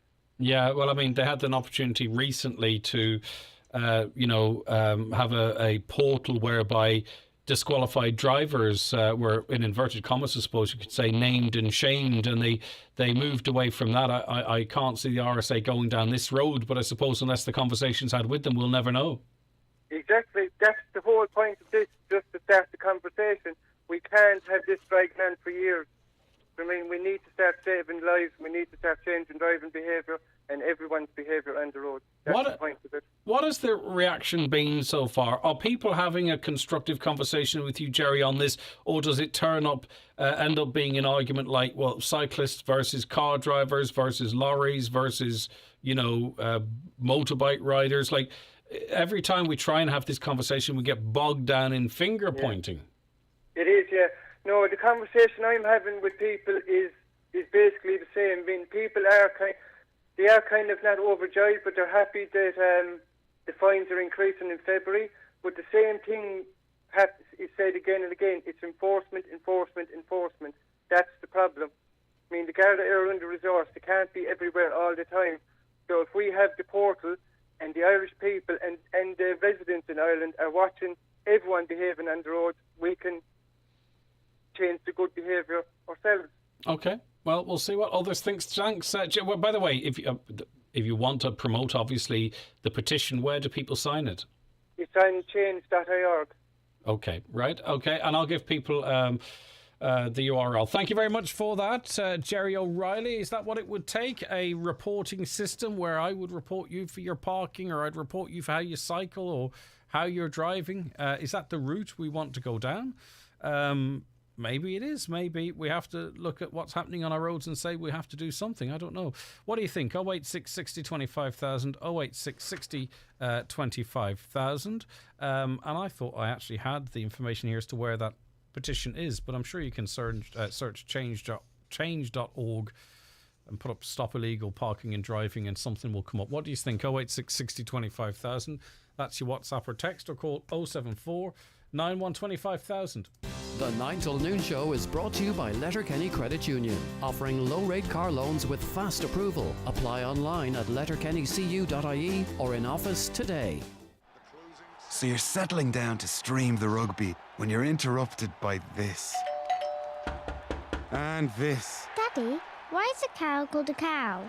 But what's never interrupted is your internet. Because with new Vodafone Always Connected technology, you get automatic network switching from broadband to mobile, keeping you always connected. Come on, lads! Sorry. New Vodafone Always Connected technology. That's the power of our mobile and broadband networks together. Provides automatic connection to 4G mobile network when loss of fixed broadband occurs. Applies to internet connection only. Eligibility, 4G coverage, limitations and terms apply. See vodafone.ie/terms. The award-winning Genesis Aesthetics and Skincare Clinic Udor offers the most advanced skincare treatments for men and women, treating conditions such as acne, skin tags, rosacea and scarring. As a qualified aesthetics practitioner, Mary Ferry offers a range of anti-aging treatments including dermal fillers, thread lifts, profilo, skin boosters, microneedling and LED light therapy. Hair and makeup also available. Download the Genesis Salon app today or call 07495 32575. Are you worried about trees on your property? Northwest Forestry Services Ballybuffet are fully insured and have over 40 years experience in dangerous tree removal, tree felling, surgery and stump grinding. For peace of mind, call Northwest Forest Services Ballybuffet for a no obligation quotation on 913233. All your hopes, all your dreams, all your ambition, all your hard work, all your goals and determination, all your late nights and coffee breaks, all lead you to one place, Allstate, where career opportunities are endless. Have it all at Allstate. Search allstateni.com today. Louis Walsh Opticians, the longest established opticians in Letterkenny, have now reopened for business and are welcoming new and existing customers alike. Offering the latest brands with glasses to suit all budgets and styles. Private, medical card and PRSI patients. For your next eye test, contact Louis Walsh Opticians in the heart of Letterkenny at Mount Southwell Place on 91 21000.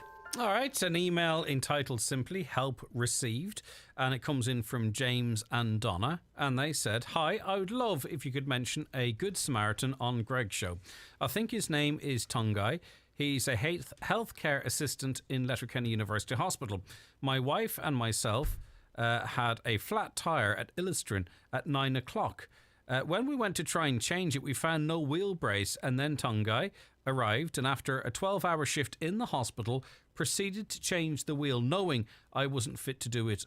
All he did was laugh and joke and put us in good form.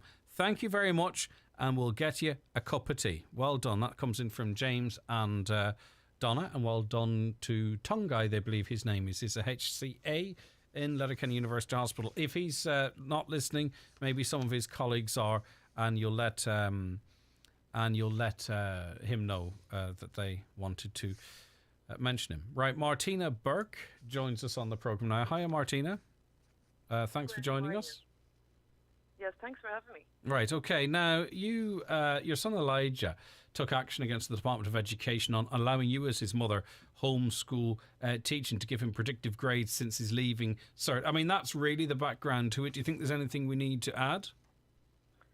No, nothing much, only that we were left waiting for weeks and kept hoping that everything would turn out okay. Calling the office in Athlone continually and being left holding and waiting and being told that everything would work out fine. Getting a letter at the last minute saying, "Sorry, you're dropped." You know, he can't do it. He can't be given calculated grades. Yeah, and you had a history of this, of course, because not in terms of calculated grades, but you have homeschooled Elijah's brothers and sisters. Yes, I've homeschooled my 10 children, and Elijah was the youngest.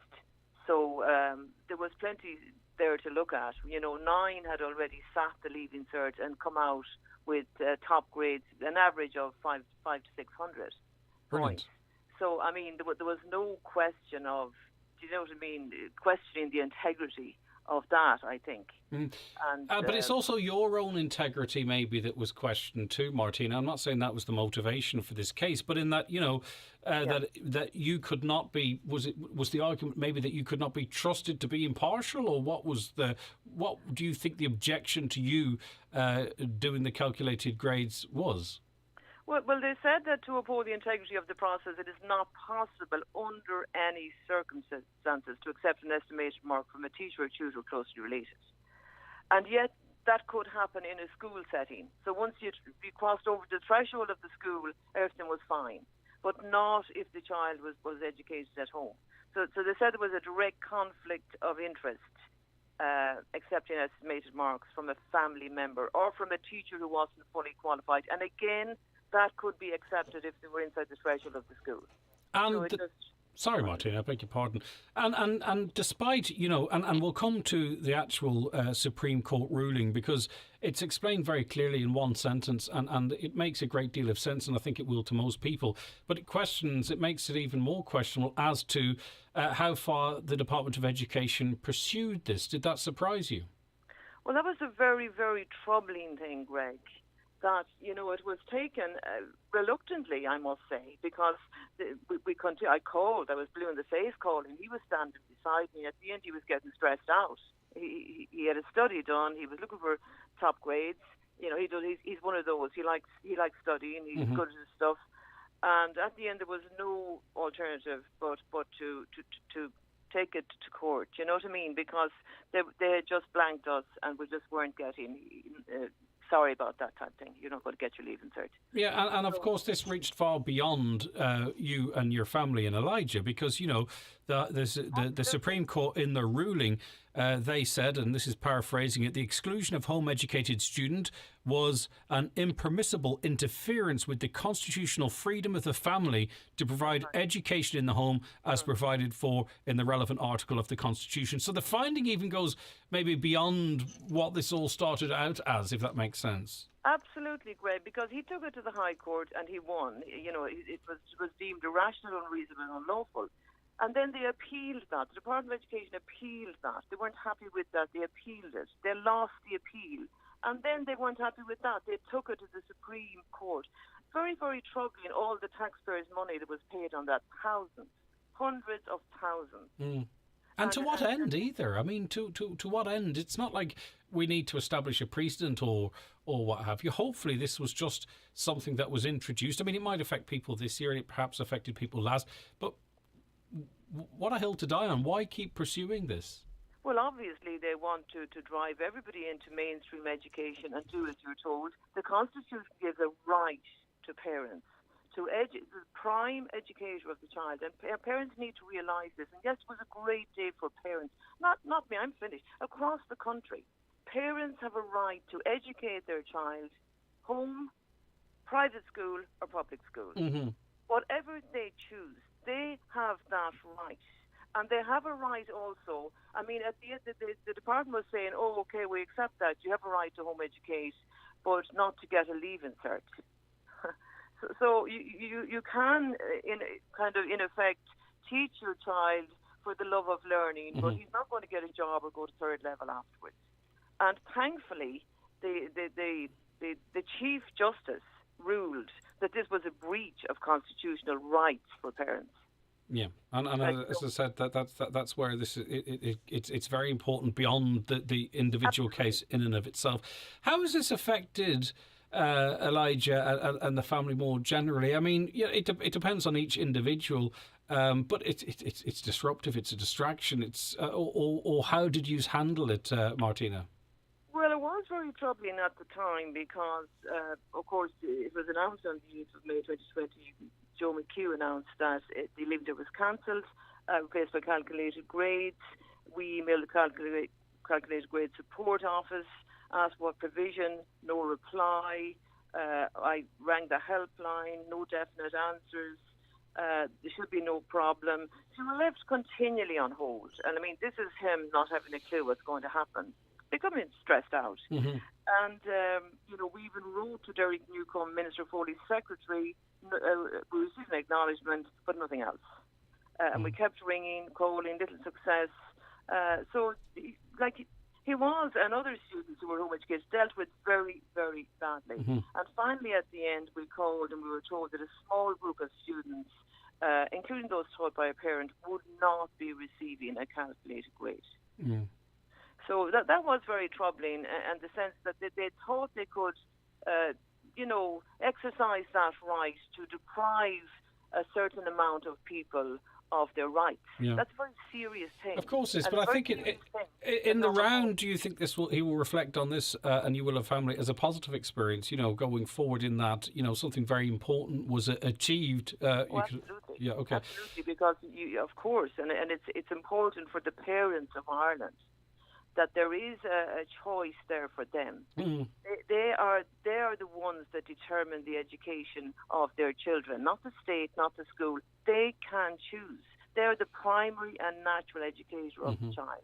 People are afraid, though, Martina. They're afraid of the arms of the state. They're afraid of Tusla knocking at the door. You know, we live in fear. If we fear something and we don't face it, we get more and more afraid, and we exist in rather than live. We must live our lives, and we must live them to the highest potential. You know, we can't be living in fear of the state. We can't be living, fear that the state will come to our door. This is a democracy, and we have rights as parents. And yesterday was a great day for parental rights, that the government must acknowledge that. And they can't breach constitutional rights. They can't overreach either, and that's what happened. No, they can't overreach, no. And that's what they were doing. That's what they were doing, and a lot of money was paid on that. How did it pan out then? What Elijah, in terms of ranking his education for that year, his leaving cert, what happened? What's he doing now? If maybe you want to keep that personal, Martina, that's up to you. He got, I mean, they could, I mean, when the High Court ruled in his favour, they could give him his results straight away then. There didn't seem to be any problem then. There was no big deal. I just put his stuff into a box and we handed it into the authorities and they marked it.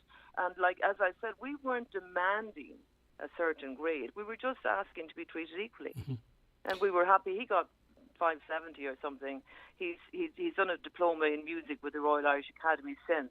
Okay, and he's going to go on to do his licentiate, and he hopes to go on and maybe study. I'm not sure. He's talking about law and different things after that. He's highly motivated. And is this the end of it for you, Martina, or do you believe that you deserve to be, or Elijah deserves to be compensated for this disruption that he's had to endure through no fault of his own? Well, we haven't thought of that really. I'm in education here. We have a tuition centre, and we have students coming in here continually from town, from the schools. And, we're very, very busy with that. But, home education is a fantastic opportunity for parents to consider, I would say. Yeah. And one thing I note by students who are coming into me for years and years and years, they do lack confidence. They seem to lack it more and more as they go on from first year to leaving cert. They lack confidence. They're not free. They haven't got that freedom to give their own opinion. Do you know, Martina, I'd love a whole other conversation with you on that. I don't know why you dropped that juicy bit, that morsel just at the end, because it's an important, it's an important conversation again. And maybe we can revisit that with you if you can squeeze us in into the future. Absolutely. You give me a call. Well done to you, and our best wishes to Elijah. Okay, take care of yourself. We're back with you tomorrow morning at 9 o'clock. Stay tuned. John